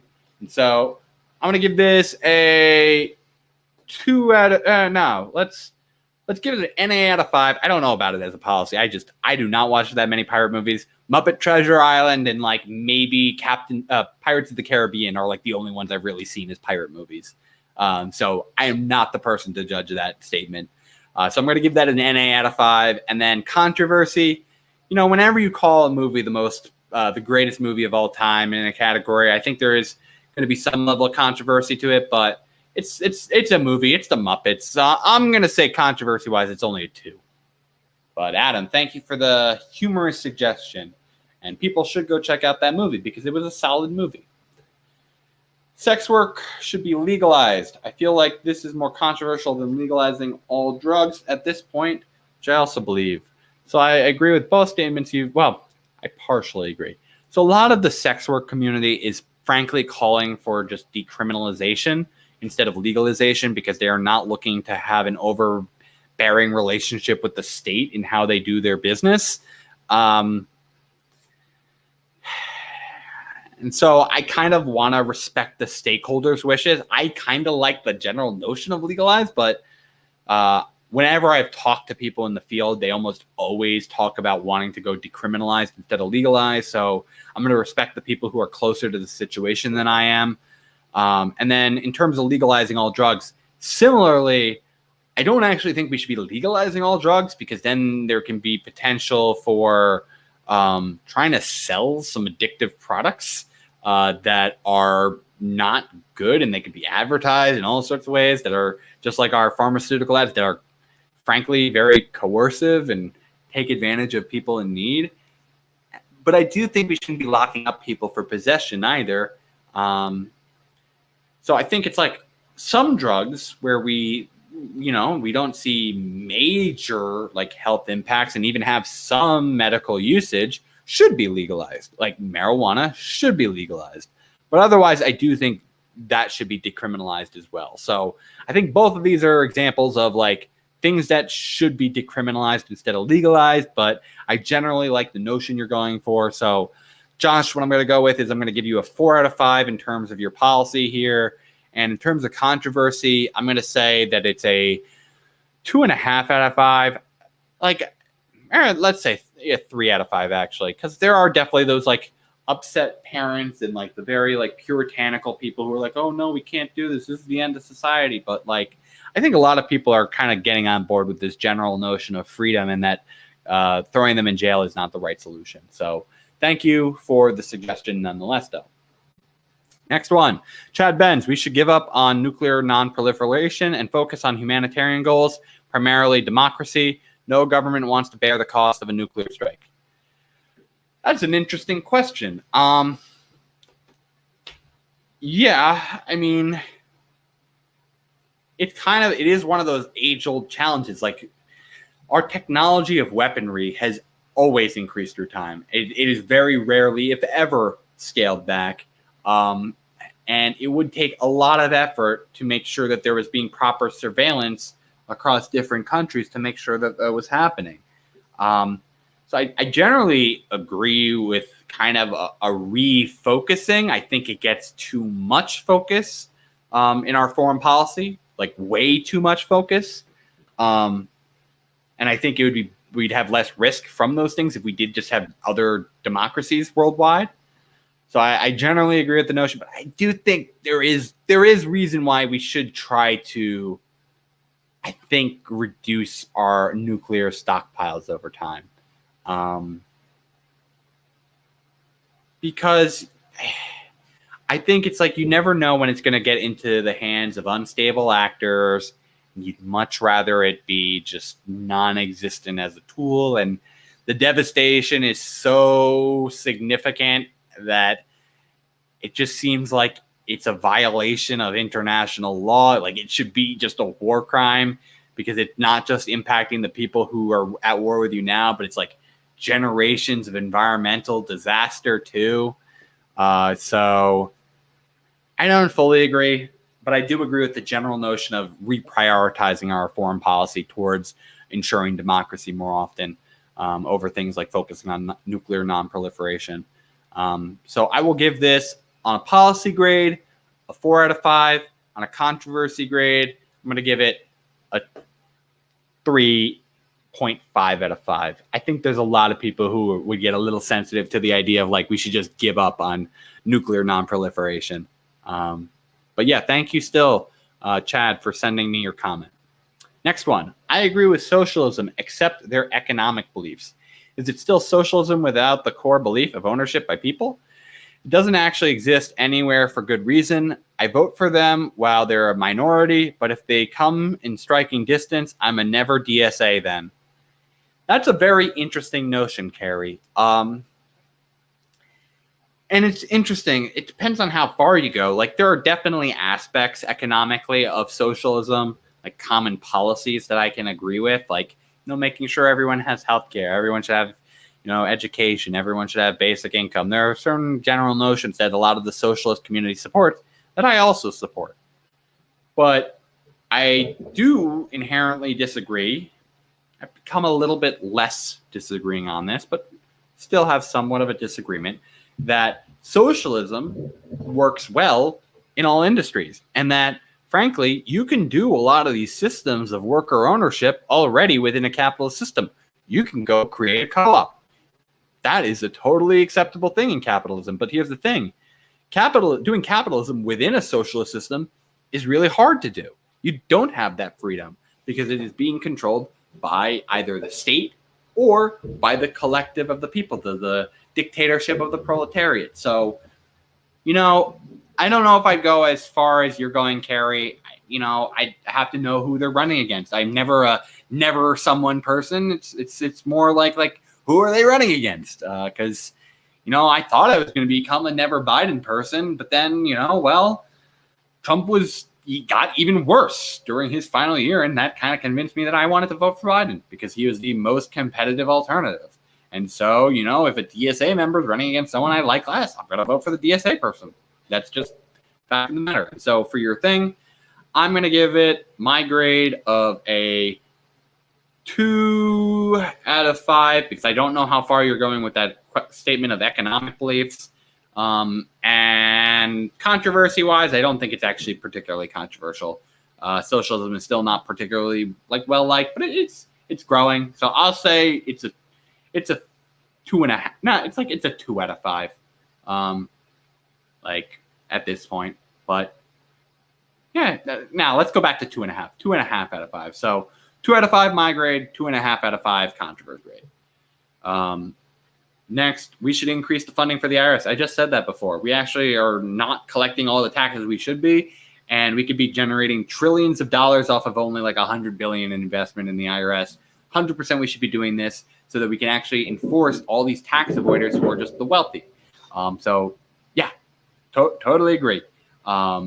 We should be doing that. So I'm going to give this a 5 out of 5, and I'm going to give controversy of this 2 out of 5. Barely controversial, but some people don't like the notion of giving more money to the people who are going to then take your money. So barely controversial, but yeah, those are my grades. Next one, CalFART backpack mandate. Maybe I've said a lot of things, so I'm uncertain what's more controversial. Oh boy, this is a funny one. I don't is that effective? I have no idea if that would work. If it worked, kind of a cool idea.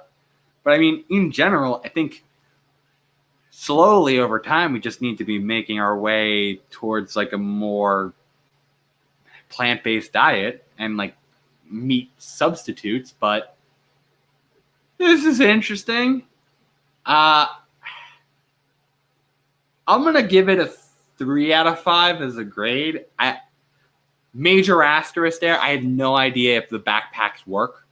And this is, I guess, assuming that kind of volatility of me not knowing. Like if I knew they worked for sure, I'd give it like a 3.5 out of 5, but I'm not sure. So I'm just gonna say 3 out of 5. Controversy grade. I don't think a lot of people would fight it, frankly. I think a lot of people would laugh at it and think it's maybe silly. So I'll give it a 2 out of 5. But thank you for the suggestion, Michael. Next one, we have here, Pittsburgh Cat Defiant. Maximum 30-hour work week, minimum $40 an hour wages.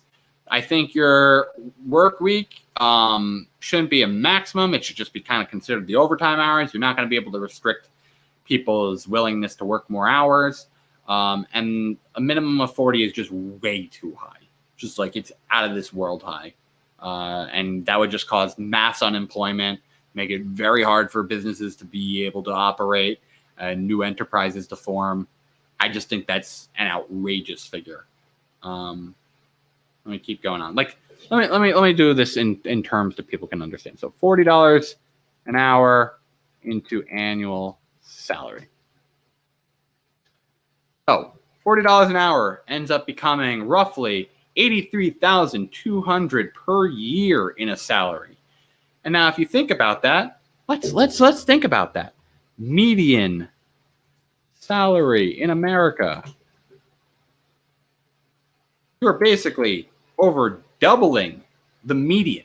You don't have that amount of income. You're going to have to cause massive inflation, which then ask yourself, it's like, well, is that going as far as you liked when you did that wage change? If everything just suddenly costs a ton more? I don't think so. And it's not like it's something you can pay for because, as I said, it exceeds the total amount of money. So there's only 2 things that could happen there. We either have mass firings or we have mass inflation. And so, in my opinion, that just makes no sense. So my grade, Pittsburgh Cat, this gets a 1.5 out of 5. I like the general notion of you're pretty close to the hours that I set. I do 32, you have 30, but I don't do it as a maximum. I just say this is where overtime hours start. And I think this is just ridiculous of a minimum of 40-hour wages. Just ridiculous. So 1.5 out of 5 on that. And I'd say that's a controversy grade of a 5 out of 5. Like people would think this is like Looney Tunes economics. I apologize if that's offensive, but I just showed you that it exceeds even the amount of money we have in America across all median wages. But still, thank you for replying. I appreciate you taking the time to do that. Next one, abolish ICE. I think you could, but I think largely that talks about it wrong. Like ICE has multiple components in it. One part is Homeland Security. The other is enforcement and removal operations. Enforcement and removal operations I could see abolishing because it's basically like the Gestapo and how they have handled it.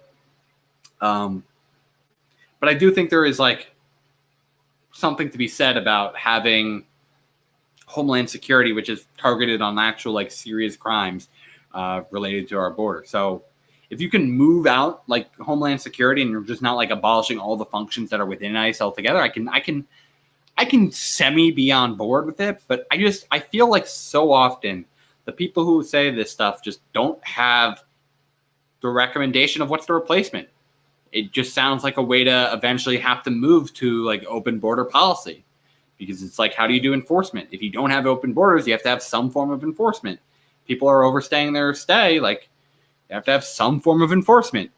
Who does that? And so I'm not as big on abolish ICE as some people. I think they have abhorrent practices, and that we need to make sure that they are severely given oversight and that their treatment is way more humane.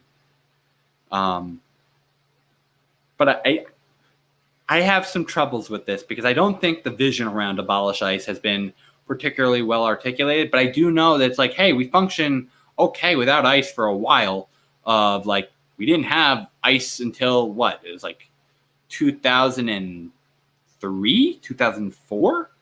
So it's not like it's unfeasible, but I'd want to know how they'd handle it. And so I'm going to give this as a grade, a 2.5 out of 5, a 2.5 out of 5. And then as controversy, this is definitely controversial. Definitely debated a lot.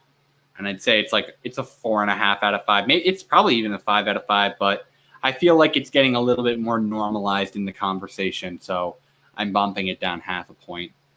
So abolish ICE, as I said, 2.5 out of 5 is my grade, 4.5 out of 5 as controversy. Next one, the current system of capitalist jockeying for power with all its flaws is still the most desirable society because it preserves the will of the people over the power hungry. Balance of power between government and private industry best continues to hold one another accountable. I generally agree with that in principle. I think we have the wrong ratio of those systems. I think we can be socializing more services and more things like land and natural resources. But I do think there is a purpose to capitalism. It does do well in handling efficiencies in the market for things that are price elastic and things that are rival risk goods.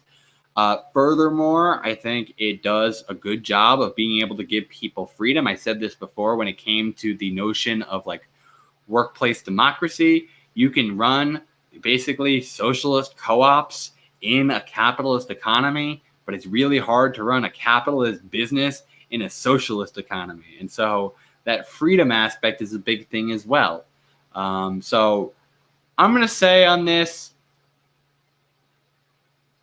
3.5, 4 out of 5. 4 out of 5. I do agree with the general statement.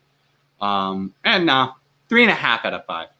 I generally agree with the statement, although capitalism causes its own problems, not just of trying to balance the power in between the two, but it largely leads to one trying to influence the other two. So it's not like they're always working against each other. The problem is sometimes they then work together against us. So I don't want to go that far.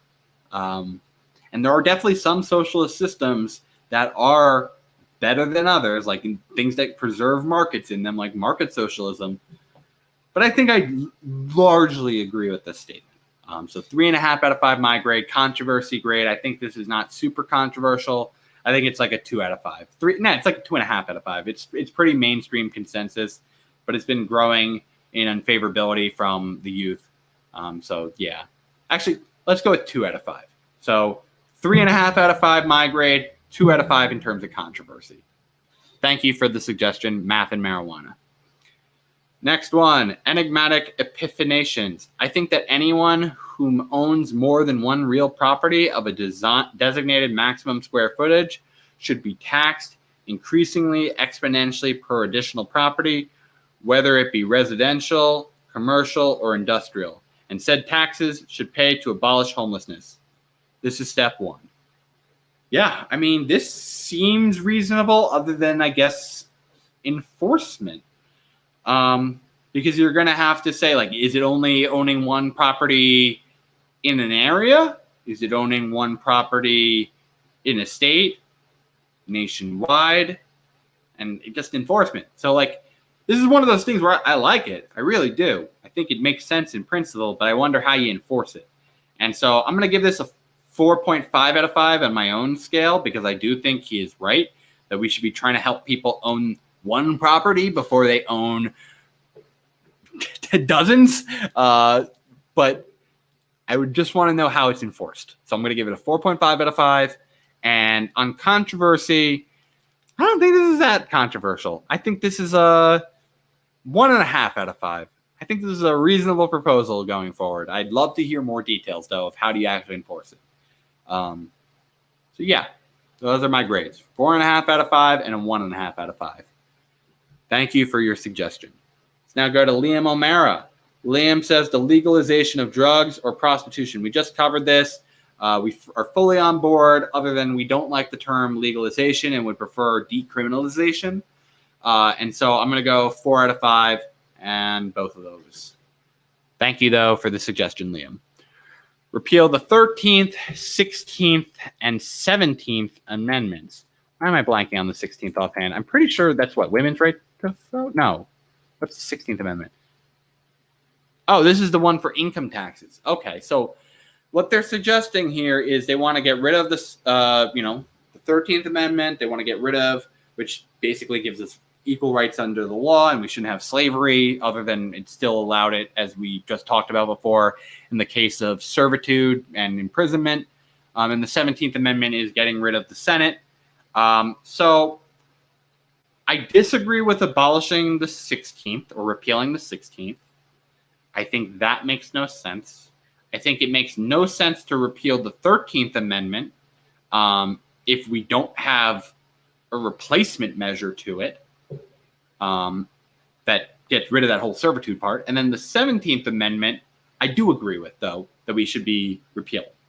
So with that in mind, I am going to give this a 2 out of 5, because I think the repeal of the 13th and the 16th are just too much. And now if you had said repeal and then replace the 13th, I would have bumped that up and counted that as good. But just repealing the 13th with no replacement is a bad thing, even if it's a flawed amendment. So yeah, 2 out of 5 my grade, controversy grade 5 out of 5. That would do so much controversy repealing 3 constitutional amendments like that. So that being said, thank you, T.S. Thompson, for your suggestion. Legalize psychedelics. This is actually one where it's a little different from legalizing all drugs. Psychedelics, actually, we have found medical usages for them, and we have not seen the same addictive traits in them as we have found in certain other ones. And so I think this is fine. It should be something that maybe requires a doctor's prescription. But yeah, legalize them. I think that makes a lot of sense to me. It does a lot of good, especially in helping people with depression or even addictive behaviors. So I'm fully on board with legalizing psychedelics. Okay, next. Another one from Adam. He always has been giving us silly ones here. Strawberries are choking hazards because the seeds are on the outside, and therefore I will never eat one because I value my life and don't want to die a painful preventative death. Yeah, no, I don't think that the seeds are that big of a hazard. They're real small. They go down quite easily, and I freaking love strawberries. So you're not coming for my strawberries, Adam. You get a 1 out of 5 there. And in terms of controversy, you get in a 5 out of 5 because I'll come for you. Don't come for my strawberries. They're one of my staples of my breakfast. So don't do it. Okay, next one. Brothels should be legal all over the country. Yeah, I can agree with that statement. Veganism should be enforced by law. Nah. We should incentivize people to move towards that diet, but I don't think we can enforce that by law. Most people don't agree with veganism. Most people aren't vegans. It's a large way a lot of people get their proteins. I fully agree that we should be moving, but I don't think that's something that should be criminalized. And I'd ask, how do you enforce that? So I'm going to give this 1 out of 5, my grade, controversy grade, 5 out of 5. But thank you for the suggestion, Andrew Yang Burner. Arthur Goodyear Peters, we should do more free trade deals and tax the productivity gains to fund the welfare state and infrastructure. I like some forms of free trade. It's kind of like a hybrid of fair and free trade, where it's not necessarily imposing tariffs to try and say equalize the market, but it's saying hey, if you're not upholding certain standards in your economy, whether that be environmental standards, whether that be civil rights standards, labor standards, intellectual property standards, then we should be saying hey, if you're not upholding these standards, then yeah, you are subject to a penalty that we're going to impose in the form of tariffs, where we make it so our people in our country don't want to buy from you as much. But it's you do need some of those caveats, because otherwise what happens is we implement all these measures here of regulation to try and make our environment better, protect our labor. And what happens is these capitalist forces, because money is allowed to move a lot easier than people, just moves offshores jobs overseas. And this causes problems for us where we can't feel like we can increase our standards for society, because if we do, the money just simply flees, because we then just continue to allow the free movement of those goods back into our country that are then produced at cheaper prices because their standards are lower. So I'm going to give this a 2.5 out of 5. I like the other parts of it, like tax to productivity gains and fund to welfare state and infrastructure. Like, all that's good. So I'll move it up to a 3, but I have some caveats when it comes to doing trade. And free trade is nice. Like, if you're working with someone who is upholding those standards, like, yeah, you should just do free trade with them. But if they're not upholding those standards, then there is obviously an unfair balance there, and you should not be trading with them, or you should be putting an artificial price on top of trading with them. So that's my general feeling there. Next one, any and all drugs should be legal. Talked about this enough. We said they should be decriminalized. Next one, prostitution and many drugs should be legal. We talked about this. They should be decriminalized. We should make it 100% harder to be anonymous online. Freedom to be damned. Eliminate anonymity and rid the world of astroturfing and trolls. Don't ask me how I would do it, but because I don't know. I don't disagree. I think it should be harder. I think people should be required to have some form of identity, but I don't think this should be a law. Like, that's the thing. This should be something that is a cultural push. We should value knowing each other, but I don't think this should be a law.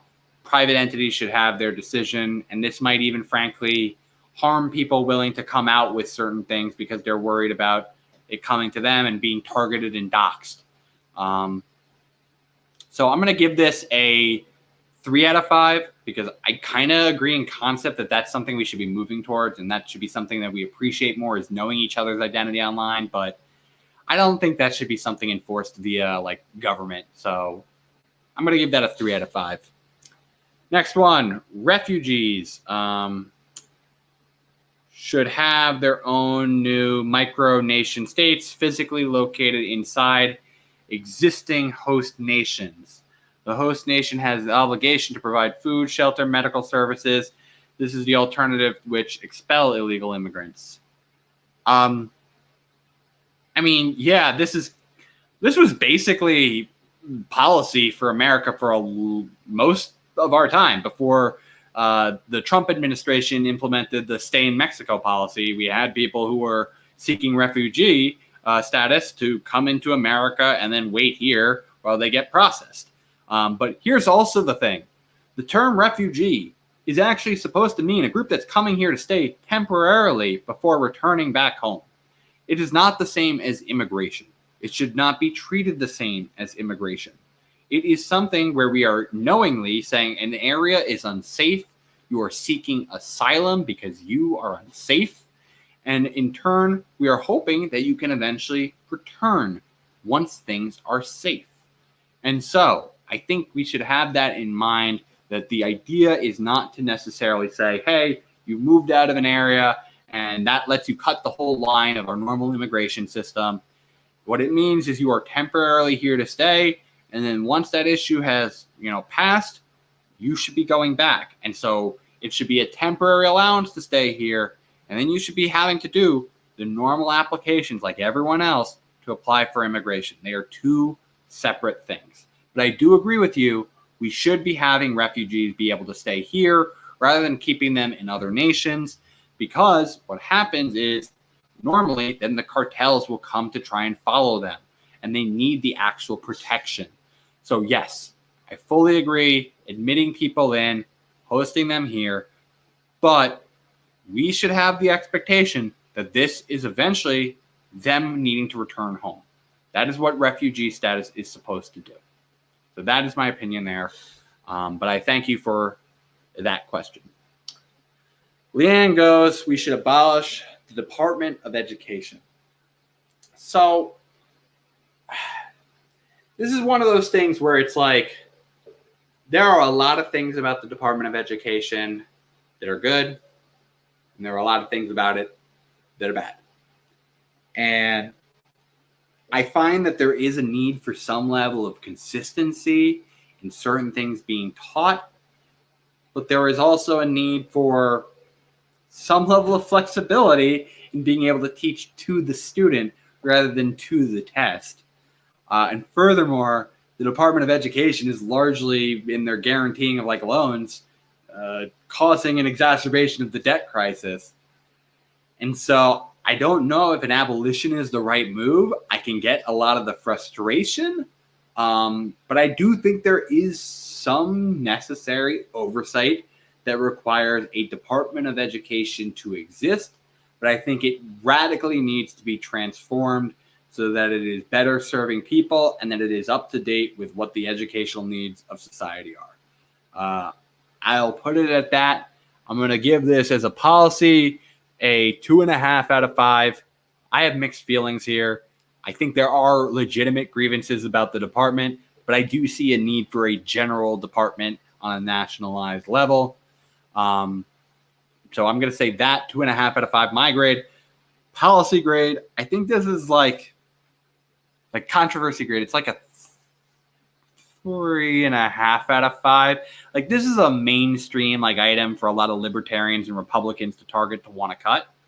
And I think there's also a lot of like even liberals who are like, we would like a little bit more flexibility in our education system, and having it be a little bit more like teaching to the student.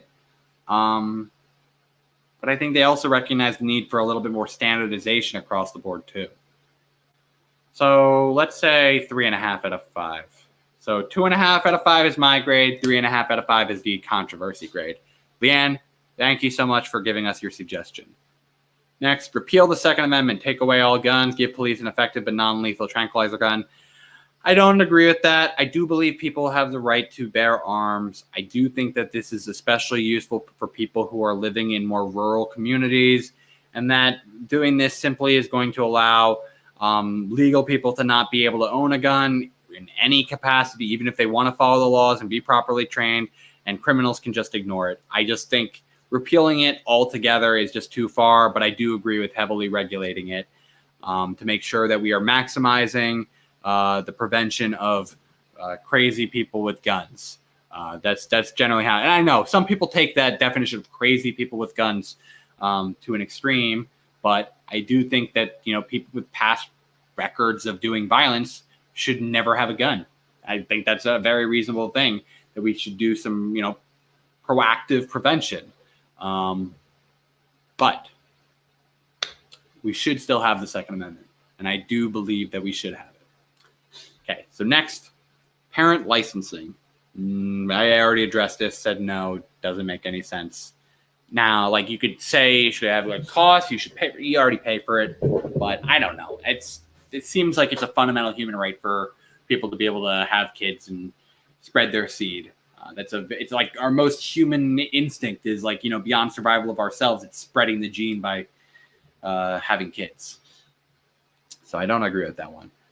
I know, to be fair, I am sure this is not the first time it's been commented. There's certainly people out here, and I know certain people at even this network are in favor of people having less kids to the point where we should reduce the population, but I am not that person, and I'm speaking as an individual here. I do not believe that is something we should do, and that having kids is a human right. Next, our highest priority as a country should be fusion power. So much scarcity is just a lack of energy. No, I mean, I don't think it should be our highest priority. It should be a priority, but I think the reason it's not our highest is because it's such a gamble. Like, its feasibility for us to achieve is just such a high gamble that it might just feel like we're burning money, like if we never get it to happen. So I agree with it. I think we should be investing in it, but I do not agree that it's our highest priority. I think we should be doing a lot more investment into known solutions that just make society better immediately before doing some of these like educated gambles. So I'm going to give my grade of this a 3 out of 5, and I'm going to say controversy grade 5 out of 5, only because he said it should be highest priority. I mean, hell, not a lot of people are going to challenge. Yeah, I'll give you a 4.5 out of 5. So 3 out of 5 my grade, 4.5 out of 5 controversy grade. Next one, adopt or implement elements of the Swiss gun model / law. I don't know enough about the Swiss gun model / law. I assume it's some form of gun control. I don't know enough about it. I'm going to give it an NA out of 5 for both. I just don't know enough about it, and I think it would take us too much time to go learn about it. But Joel, I thank you about it, and that'll be something that I'll do as research on my own private time. So thank you for that. I will go look into that. Next, we need more kids in the world. It's funny how sometimes in the same policy section, you're going to get multiple people giving completely different answers. And I'm also going to disagree with this one. Like, inherently, we don't need more kids in the world. I think we need to be living more sustainably, and each person that we create right now is kind of an unsustainable consumer. I think people should have the right to have kids. It's a human right and an individual thing that people should be able to do. But I don't think it's something that we need to encourage people to increase. We have like hundreds of thousands of people who are up for adoption already who are not placed in homes yet. So, and that's just America. That worldwide, it's way larger. So I reject the notion that we need to increase kids, just like I reject the notion that we need to decrease it.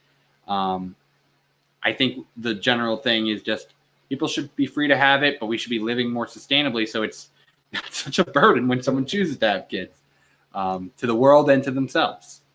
So I'm going to give this, I don't know, 2 out of 5 for my grade. 5 out of 5. No. I think it's actually a little less controversial to say the world needs more kids. 3.5 out of 5. So 2 out of 5 my grade, 3.5 out of 5 controversy grade.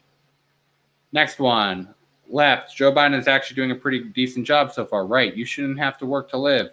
Green. We need nuclear power. Libertarian. So wait, what is this? Libertarian. American lives are more important than the deficit. Populist. This doesn't mean the deficit doesn't matter at all. So I guess this is like who you're telling it to. So it's like the left needs to know that Joe Biden's actually doing pretty solid. I think that's mostly true in terms of how most Americans are evaluating him. There are some good things that he's been able to do, like in the stimulus bill. Some of the bills that they're leading the effort on right now are good priorities. You know, overturning some executive orders have been good. The vaccination rates have been good. Then there's been some things that haven't been as good. Like there's certain things on like confiscation of gun laws that they've been making urges to the Supreme Court that have been a little bit in violation to the Second Amendment. There are things in terms of canceling certain immigration programs that were targeting on like sexual predators that have been cut. There are things like not fighting for $15 minimum wage all that much.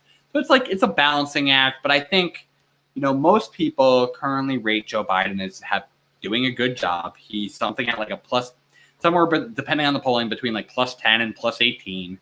And yeah, I mean, like net, he's probably doing an okay job. There's a lot of much prefer he do. There are problems that he has had. I didn't even mention that the $1,400 checks is kind of deceiving on the $2,000 promise, but like he's mostly doing good things. The right, you shouldn't have to work to live. I agree with that statement. We talked about that a lot in our most recent basic income episode with Scott Santens, that I highly recommend you all go check out. And we just released the video version today on our YouTube, so feel free to go check that out. Green, that we need nuclear power, fully agree. This is something backed by most climate scientists. 2/3 of them believe we need nuclear power in the solution to getting off of fossil fuel. So I completely agree with you there. American lives are more important than the deficit. Again, agreed.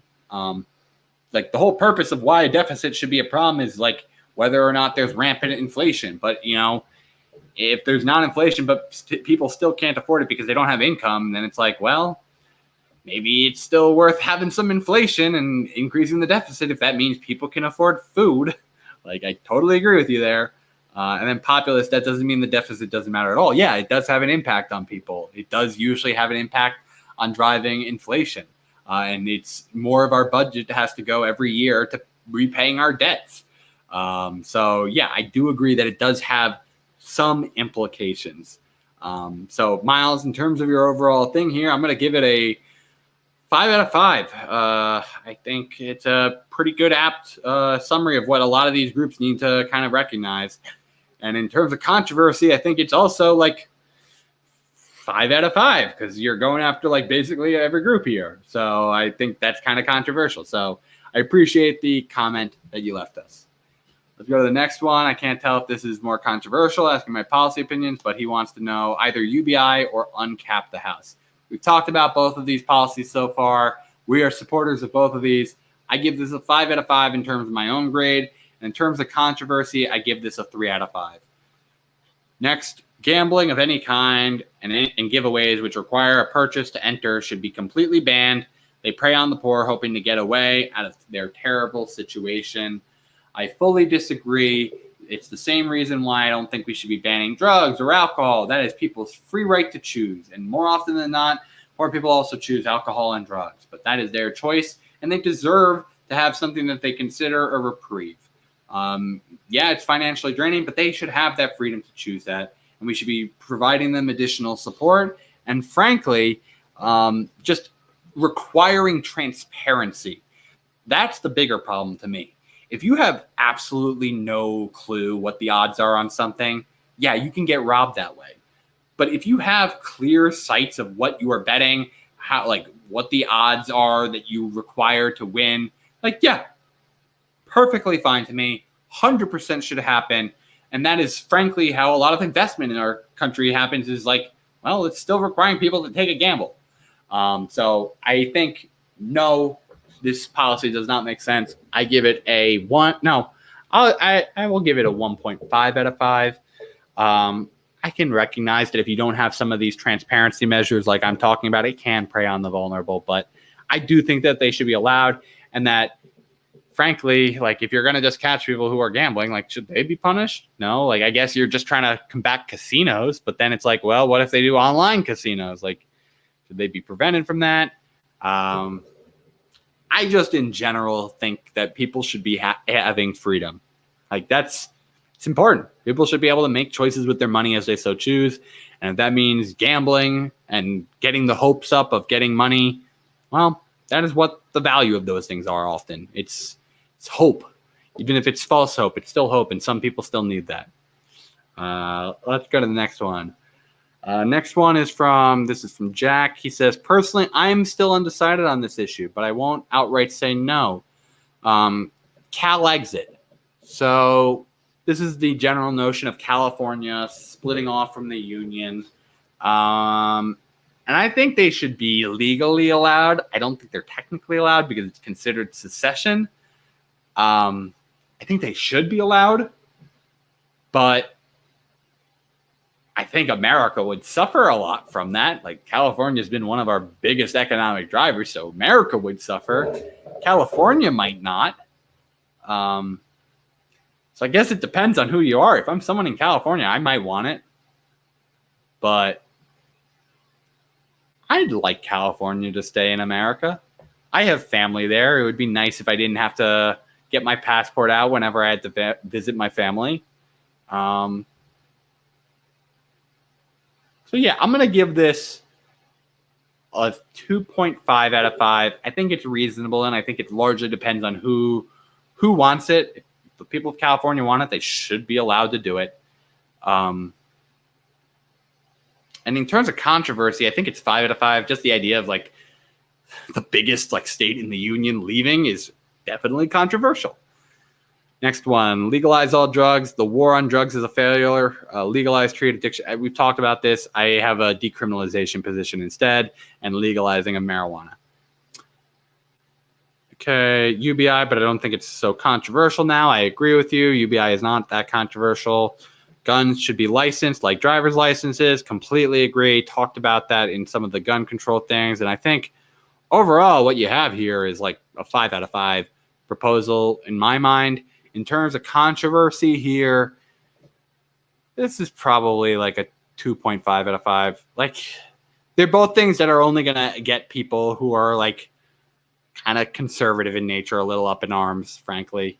And not even that many. A lot of people support gun licenses. Like it's a pretty popular notion, and UBI is growing into an even more popular notion that's become slightly bipartisan now, 52% of Republicans. So I'm going to say both of them are a little controversial, but not that much. So 5 out of 5, my grade, 2.5 out of 5, controversy grade.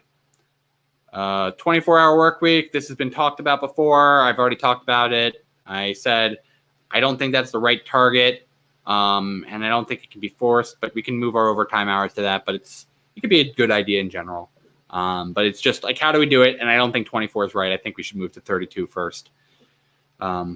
Next, I think all people should have access to the Federal Reserve discount window. That way, the average citizen can borrow unlimited money at 0%. No, just no. Like, I mean, I get what you're doing here. It's frankly like more of a call out of like, oh, look at what the banks can get access to. But really, to me, it shows me more of the problem of the Federal Reserve than it is that we should just allow people to be right next to it and borrow unlimited money. So this is one of those like symbol. I'm going to give it credit for the symbolism bill that I think it is, and I'm going to give it a 2 out of 5 because I think it does send it sends a very interesting message. But I do think I would just disagree with the policy. I wouldn't support it. And then in terms of controversy, it's obviously a 5 out of 5. It's supposed to just be a symbolic bill to get people talking about. And obviously, if the thing passed, it'd be just like absolute madness. Everyone would be looking to borrow money. It'd be crazy. Absolutely nuts. Okay, next. This is reference to, I guess, the UK, because they got the Corbyn in the name, Dame Linda, and they say 6th richest country in the world. But no child should go hungry. I'm going to go one further. We shouldn't have hunger. Like, we have enough food. Like, it's a distribution issue. We throw out so much food, and it's a distribution problem. Like, a lot of the hunger is because not enough. It's not that we don't have enough. It's just that we don't distribute it to certain areas because it's not profitable. So, yeah, I think makes sense to me. I would have went further. I'm going to say my grade on this is 5 out of 5. I agree with the statement, even if it's not a very specific policy. So I'll give it a little knockoff, 4.5 out of 5. And then controversy, I think there's no controversy to that statement, 1 out of 5. Next, Steven says, canine units are animal abuse and should be banned. I agree with this mostly. Like, I think there might be exceptions in like the interim transition to like keeping bomb sniffing dogs, drug sniffing dogs, things that actually utilize the smelling capacity and are like very specialized roles. Like, I'd want to move away from them over time still and still get rid of those. But in the interim, I kind of see a use for those. But in general, I do agree with you. It's coercive labor, and it does a lot of damage to the victims who get bitten by the dogs. And frankly, it's a tactic that is predominantly used on Black and brown people. Like, so, yeah, there's so many reasons why I think we should be moving away from them. But I could see there being a couple exceptions in like the interim that we might still need. So that being said, my grades, I give this a 4.5 out of 5, only because I could see the transition being potentially needed. It's probably like, even if I've only been doing the 0.5s, but this is like a 4.99 out of 5. It's like, it's just a transition detail. So it's basically a 5. And then controversy, I think this is a 2.5 out of 2 to 2.5, because this is something where a lot of areas have actually tried doing this, but you always run into a lot of pushback from the police who really enjoy the dogs and frankly even have the dogs as a recruiting tool. So I'm still going to say it's kind of controversial. Next, school vouchers, depends on how it's implemented. I can agree with it if it's not taking away from public school funding, but I cannot agree if it is. So I don't know which one you're proposing. So I'll say, I'm going to assume you mean how the Republicans propose it, which is instead of public school funding, and give it a 1.5 out of 5. And then controversy, I'm going to give it a 4. Yeah, 4. Next, meat production should be more severely regulated by the government. Actually, just more things in general should be regulated. Yeah, I totally agree. We were just talking about this the other day with the whole shrimp tail story. That to me is less of an indictment of General Mills specifically and more of an indictment of food safety standards and enforcement. Because, hell, it's not like it's just visible things that go into our food either. Like there are chemicals that can be used for preservatives or in packing material that basically get used, that kind of rub off on the actual food itself, which can have carcinogenic impacts. So I agree with this general notion. I don't know if I'd say just specifically meat packing. I kind of like the second part of your statement more. And so I'm gonna give you the 5 out of 5. I don't know specifically what regulations you're looking for, so actually I'm gonna bump it down to a 4.5 out of 5. But I agree at a concept. 4.5 out of 5 is my grade. Controversy. This seems like barely anything. Like this shouldn't be controversial at all, other than like people who just generally dislike government. So I'm gonna give that a 1.5 out of 5. So thank you for the suggestion, Turtle the Shark. Next one, let educational funding follow students instead of funding institutions. Disagree with this, again, depending on how it's done. Like it should not have it just follow the student. It should be localized to the school district based on how many students they have. You do want to actually encourage a lot of people to come into one area so you can have some consolidated learning, but I can support even this idea of vouchers for like things that we don't have already at a public level. Like if you told me, let's do a voucher program for public universities or for public pre-K, we're talking, because then that's new money.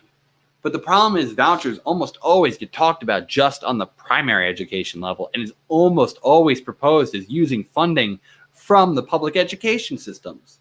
So I'm going to give this like the same grades that I gave before. 2 out of 5 and 4 out of 5. Next, we should have a universal subway system. No idea how that would work. What does universal mean? Does it have to connect to literally every point? I agree with having nationwide railway system to get to major metropolitan areas and such, but I don't know what that means. A universal subway system. Just so that being said, I'm going to give it a 3 out of 5. Because it's not defined well enough what you actually mean, and there are some potential implications of like you're potentially really destroying nature if you're having it literally everywhere. But I like the idea of building out a nationwide transportation system, so I'll give you that. And controversy-wise, I'll give it likewise a 3 out of 5 because it just depends on what do you mean by this. Exactly. Next, we should allow splicing human genes into large sea creatures and allow them to seize controls of the oceans as the second Earth-based intelligent species. No, let's not play God to that level. We don't need another human-based group. Like, no. I think the implications of this are just like dangerous. And I also wonder, like, what happens when this second species that's super intelligent, like, says, like, you know, these land people keep making our life worse by polluting our oceans. What do you think they'll do? And you have to realize it's like we do so much of our commerce already across oceans. Like that's the whole thing about the recent story about the Evergreen boat basically blocking the Suez Canal. It's because we do so much trade through boats on the sea. So that happened, it's like, well, are we allowed to continue doing that, or is that their domain? So yeah, no, I don't think this is a good idea. I give you a 1 out of 5 and a 5 out of 5. It's a fun idea though. It's amusing to think about. And so for that, Ron, thank you for bringing the suggestion. Okay, next one, make naturism legal and incentivized. Is this like nudity? Yeah, okay. This is I just had to make sure I knew the term right. So this is the part where I can disagree. I can agree with it being legal, but incentivized? No, I don't think we need to incentivize people to be naked. So I'll give this a 3 out of 5. I mean, what are the incentives? Maybe, I don't know. Like, I'll stick with the 3 out of 5. We'll stick with the 3 out of 5. Controversy, though, I'm gonna go with the 5 out of 5 because I think this is one of those things that gets like a lot of different groups involved. It like gets normies who have like no interest in being nude and don't want to see like just ugly fat people who are nude. It goes into the parents who don't want kids to have it be seen. It goes to like older people who might have a little bit more traditional values and covered up even more compared to our current like there's a lot of things that I could think could raise a lot of outrage about allowing nudity to be legal, and not just legal, incentivized too. Boy. But thank you still for the comment. Euthanasia should be legal. We talked about this one. We agree. It should be obviously that they don't have dependents and that there should be some criteria, but yeah, I believe in freedom of choice of how people want to use their bodies. So I agree with that. Wow, I really don't know. I don't know how to grade that one either. So sorry, you'll have to keep thinking on that one, Amino one. Next one, red flag by an entire thread. Large corporations like Walmart should have strict limits on how many stores they can build / what products they can sell. Moratorium on food chain franchises. Focus money on developing local character rather than hyper-efficient corporations that make every price feel the same. So this is something where I could see like a metropolitan area or like a state or a locality who wants to focus on that local character doing that. But this sounds like something you want done on like a federal level of like a limitation of how many stores can just be in any area. And that I disagree with if it was a federal thing. And I mean, I sometimes wonder too, it's like sometimes we glorify these local character things, but like sometimes local character can just mean something done shitty that we've all grown to come to accept. It doesn't necessarily mean at a higher quality. Now, mind you, Walmart is not the highest quality of stuff either, and I get that's your example, but there are some chains that, frankly, like there's a reason why they became a chain, and it's because they're selling something that people want. And therefore people in other areas want it too. So I'm going to give this one a 2 out of 5, and controversy score, I'm going to give it a 3 out of 5. I don't think it's that controversial. It's like one of those things where it's like, it really depends on the area. It depends on the business that's coming in. And that's the whole reason why it's like, because it's a more case by case. I don't like the arbitrary strict limits, but I think it's a general thing that does need to be considered by people. Next, we've talked about abolish the Senate. I agree with it. That Logan's Run 30-year limit is a great idea. What? I don't know what that means. Logan's Run? Logan's Run.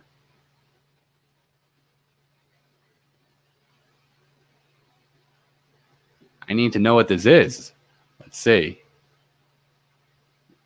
Plot. Okay, in the year 2027.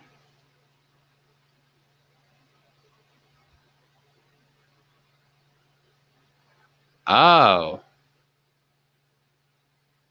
Interesting. So basically kill off everyone who's over 30. Ha. Ha ha ha. Ha. No. Murder is bad. Okay, let me move on. Oh, wait, I should grade it. Okay, 1 out of 5, 5 out of 5. Okay, good. Next one, Cameron Sinclair. Historic preservation and housing policy is steeped in segregationist history. Policymakers pass the buck to ensuring communities are pitted against each other, preventing investment in new construction. This is true. This is something that's actually really hard because it's like it goes back to exactly kind of the thing we just had like a couple comments ago from this, like preserving the character of an area. And And so it's like, yeah, some people move into an area because it has a certain character. And so like they should have a say in like, well, this is the reason they came here. So they want to fight to keep it that way so that they can stay there. And so it's a definite balancing act. But I think housing policy more often than not needs to embrace more of a YIMBY mindset. But I do think we need more input of like, how do you do it? How do you make it so it's not just sticking out of the community like a sore thumb? How do you make it so that there's not like division in the community, that when they see people from that area, they treat them differently? I think it's a difficult dynamic that I think has gone too far in the direction of NIMBYism, but it can't go complete YIMBY. Like complete YIMBY can lead to a lot of special interest groups and developers just taking over and overdeveloping an area and causing potential environmental damage. Like I know in my local area, we've had a lot of that in terms of people trying to develop a ton of affordable housing units right on top of our town's aquifer that provides 30% of our population water. And so you have to ask yourself, like, well, is it more important that we have all this new housing supply, or is it more important that we preserve our nature and our water supply? I think it's the latter, frankly. So it's a balancing act. I'm going to give your statement, Cameron, a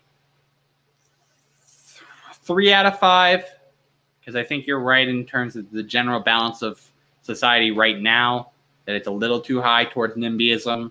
So 3 out of 5 there. And then in terms of controversy, I would go similarly 3 out of 5. It's not that controversial to say like we should be building more in our area if we want prices to become lower. And that we have some people who don't allow this, like especially in suburban communities, that were basically at one point subsidized for white people to go move out there. Yeah, it's kind of segregationist to then deny affordable housing to allow communities of color to potentially move in. But I thank you for the comment, Cameron. Let me go to our next one here. Amir Vessel. After high school, 18-year-old she performed a year of well-compensated but mandatory national service for the benefit of the most impoverished and downtrodden in the country, alongside kids of different backgrounds and classes. I do worry that this, again, can violate on freedom, that it's going to be kind of an ableist policy, and that not everyone needs to have done work for the country. But I would love if we expanded opportunities for this and we incentivized people to do this. That, I think, is a very good idea. But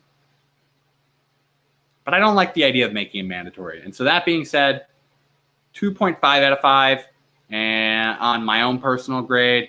And then I'll give this a 5 out of 5 in terms of controversy. Anytime you force people to do work, it's going to be controversial.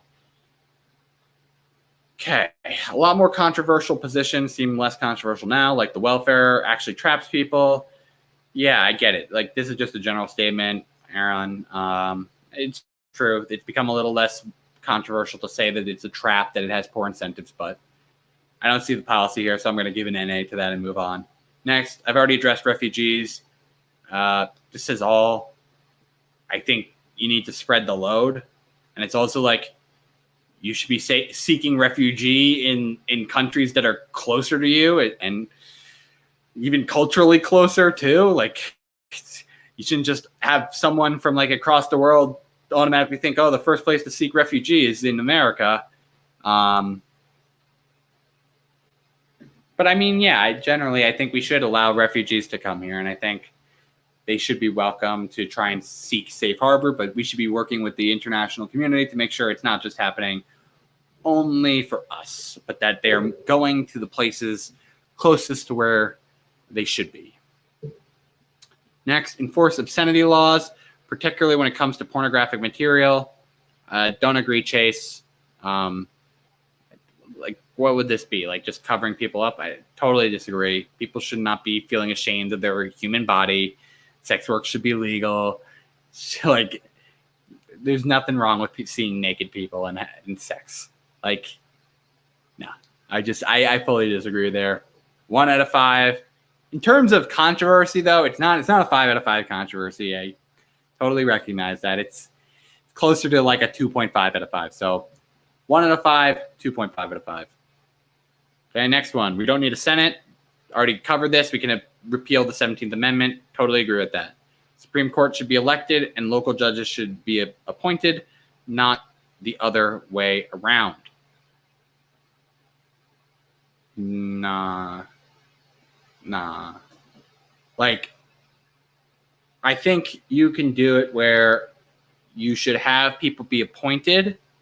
You can have a vote of confidence, and that's how it's kind of administered.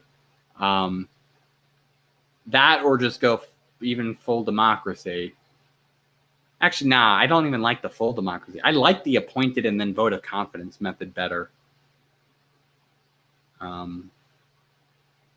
Because you do need people who are like qualified, and you can't just have it be a completely democratic thing, because you could have like celebrities like Donald Trump run. Like, obviously you hope they don't win, but like, you do want people who have legal experience and who definitely know the law in those jobs. So I'm going to give this as a grade 2 out of 5 on the quality of what I give it. And then controversy, I'll give it a 4 out of 5. Okay, next one. Patrick says voting should be a privilege only granted to those who understand basic civics, not a right. What's that definition of basic civics? I think that largely depends. And I think it's also like, it's a bit ableist. It's like should people with special needs who might read the thing improperly, like, not like, how do you test this? I think we should be making voting much more accessible, not less accessible. I think that there is sure going to be people who are not fully well versed on the thing, but that's our effort of trying to educate them, and they're never going to even try to learn if they don't get a right to do it. And so I think most of my concern here is like, how are you even testing this? How this could probably be abused, like especially like depending on the area that administers it. People challenging like, oh, is this test properly marked or anything? Who knows? There's just so many things that make it seem like it's just a bad idea and will lead to unfairly preventing people from voting. So I give this a 1 out of 5, and in terms of controversy, I give it a 4.5 out of 5. I think some people, especially conservatives, often take this stance, and it's one of the largest reasons people oppose the notion of allowing 16-year-olds to vote, despite them being taxpayers. So it's not an uncommon line of reasoning around voting. So I'm gonna bump it down from being full 5 out of 5 to 4.5 out of 5. Next, we've talked about this, and this makes no sense to me. Like, a full withdrawal makes no sense. It's completely destabilizing. Some of these are actually due to our alliances, where we have people stationed there because it is part of an alliance to help protect our allies. And furthermore, each U.S. territory should have its own independent sovereignty, not just doing it all as freaking one vote. Like, come on. And the territories that do want it should get it, like Puerto Rico, but not all of them. Let them be. So for this, I give it a 1 out of 5. Controversy, 5 out of 5. Next, cancel culture needs to be canceled. It's just immature school kid bullshit. If you can't handle people saying things you might not agree with, America's the wrong place for you. Try living in a country where you can't speak freely and see how you like it. This ain't a policy. This is just just talking about cancel culture. And it's funny how you say it needs to be canceled, because it is just another idea. And whenever people are canceling someone, it's like you're just trying to cancel them back and saying, "Oh, how awful of you for that." So I think people do go over the top in their reactions, and social media amplifies negative things. And sometimes it's truly unfair when someone goes after another person's family or goes for their employer because of stupid stuff they said online. But at the same time, I think it's sometimes overblown, and it's just like people need to be called out on their bullshit, and people just disagreeing with you and saying you're stupid for something doesn't mean you're being canceled. I definitely learned on this myself. I've had feelings about cancel culture being a real big problem last winter, but I think I've been growing on this over time, and it's just like some people need to learn accountability and need to know that there is penalties for saying real stupid shit. Like real insensitive, stupid shit. Like it's kind of nice to have people have a little bit of inhibition and not just say like the first thing that comes out of their head. They should think before they speak. It's a balancing act. It really is. And we should be more willing to try and understand people and try to at least give the benefit of the doubt and try to look at things in a favorable view. But sometimes you can't, and you should be calling that out. And that we should be calling out behaviors rather than holistically calling someone's morals into questions every time. Now, if there's repeated behaviors, you call out repeated behavior and that they are doing that. But I generally think cancel culture is a bit overblown as a problem. I'm not saying it's not a problem, but I think it's largely overblown, and it's just, frankly, issues with social media, and it's not a real issue. Next one. People have a right to wear a mask and or be vaccinated or not during the COVID pandemic. COVID is real, but being used as a tool by the big pharma elite, especially Bill Gates and Dr. Fauci, for political purposes and political control. So I disagree on masks, but I agree on vaccines. But I want to make a caveat on vaccines. In terms of masks, that is not inappropriate to ask. We have already set standards that we allow a requirement of clothing, and that we've talked about that, whether that should be a requirement or not. And I think that should be, scaled back, and we should be allowing more naturism. But we have all agreed that society has some standard to be able to allow people, allow governments to say certain clothing is required. And so there is precedent that. And then furthermore, it is a form of violating of the non-aggression principle to not wear a mask if you potentially have a disease or you're a carrier of disease. And it is that aggression principle because other people might be following the safety protocols, but if you're not and you are more spreading of the disease, you can give them that disease and they are going to be impacted, and they have no legal right to be able to sue you. They don't have that right now.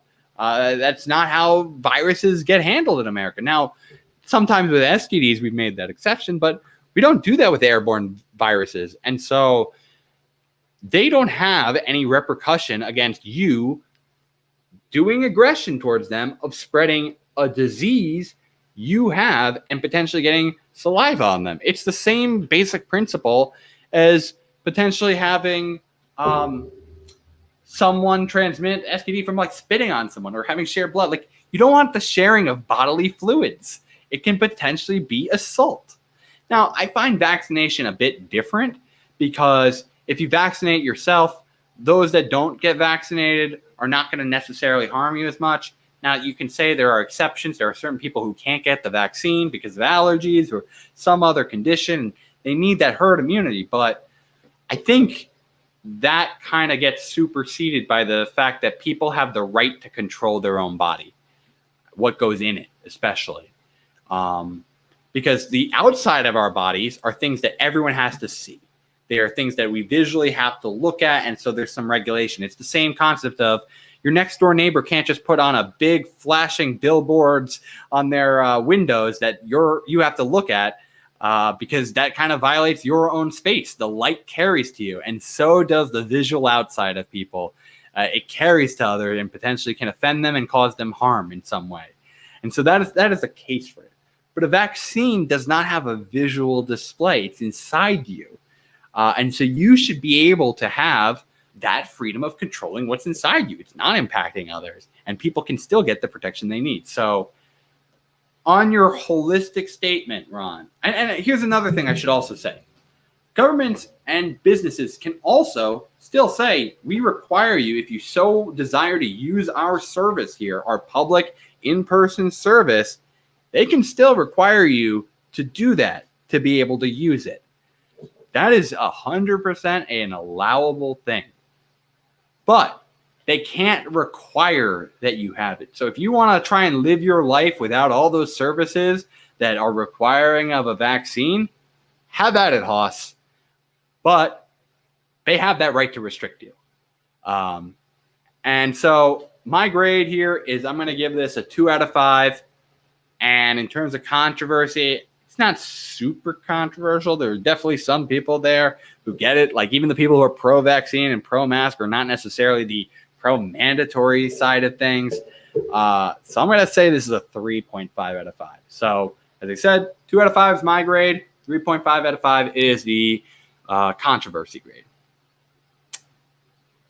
Same, we've covered this, decriminalizing of prostitution and public nudity. We've just talked about this a lot. I like the idea of being able to have people be more expressive, but I get why we don't do it. I think we should destigmatize the human body as controversial, but I get it. Like people have the right to like have some control over what they're seeing, I guess, a little bit.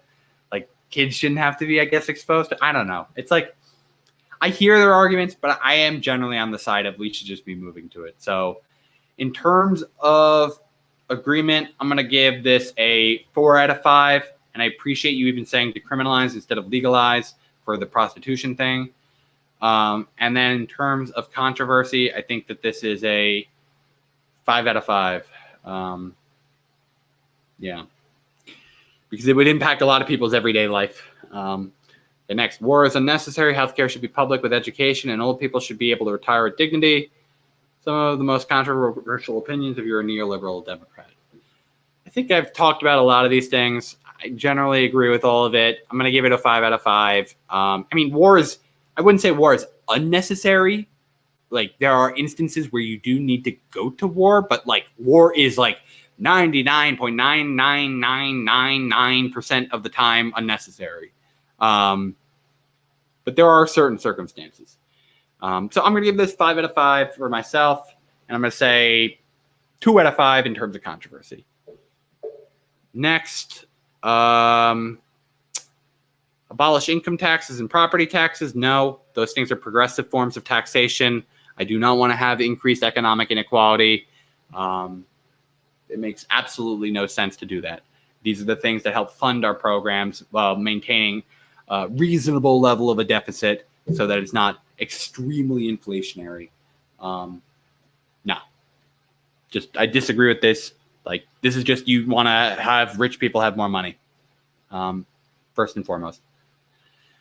Next, and I don't mean necessarily the super wealthy. They try to hide some of it, but I mean like the people who are in like that 5% to top 0.1% range. A lot of them are going to be the people who you're just giving income to with these things. Okay, next. Next is subsidized mandatory vasectomies. Enough research and development to make reversals 100% possible. Hell no. Again, my body, my choice. I have that right to have kids, and you say there's a 100% chance. I say there is not a 100% chance. Every procedure, especially surgical procedures, has a chance at failure. It's just, I don't care what process you're talking about. They all have a chance at failure. And so, no, my body, my choice. That being said, everyone, this has been a marathon-long session. This has been 2 hours and 48 minutes in total. I appreciate all of you who took the effort to actually come here and watch for the day.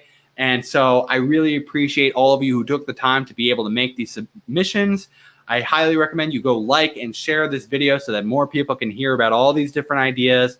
Check out our Linktree link so that you can find all of our social media pages, all of our content, and so that you can even sign up to come on the show in the future.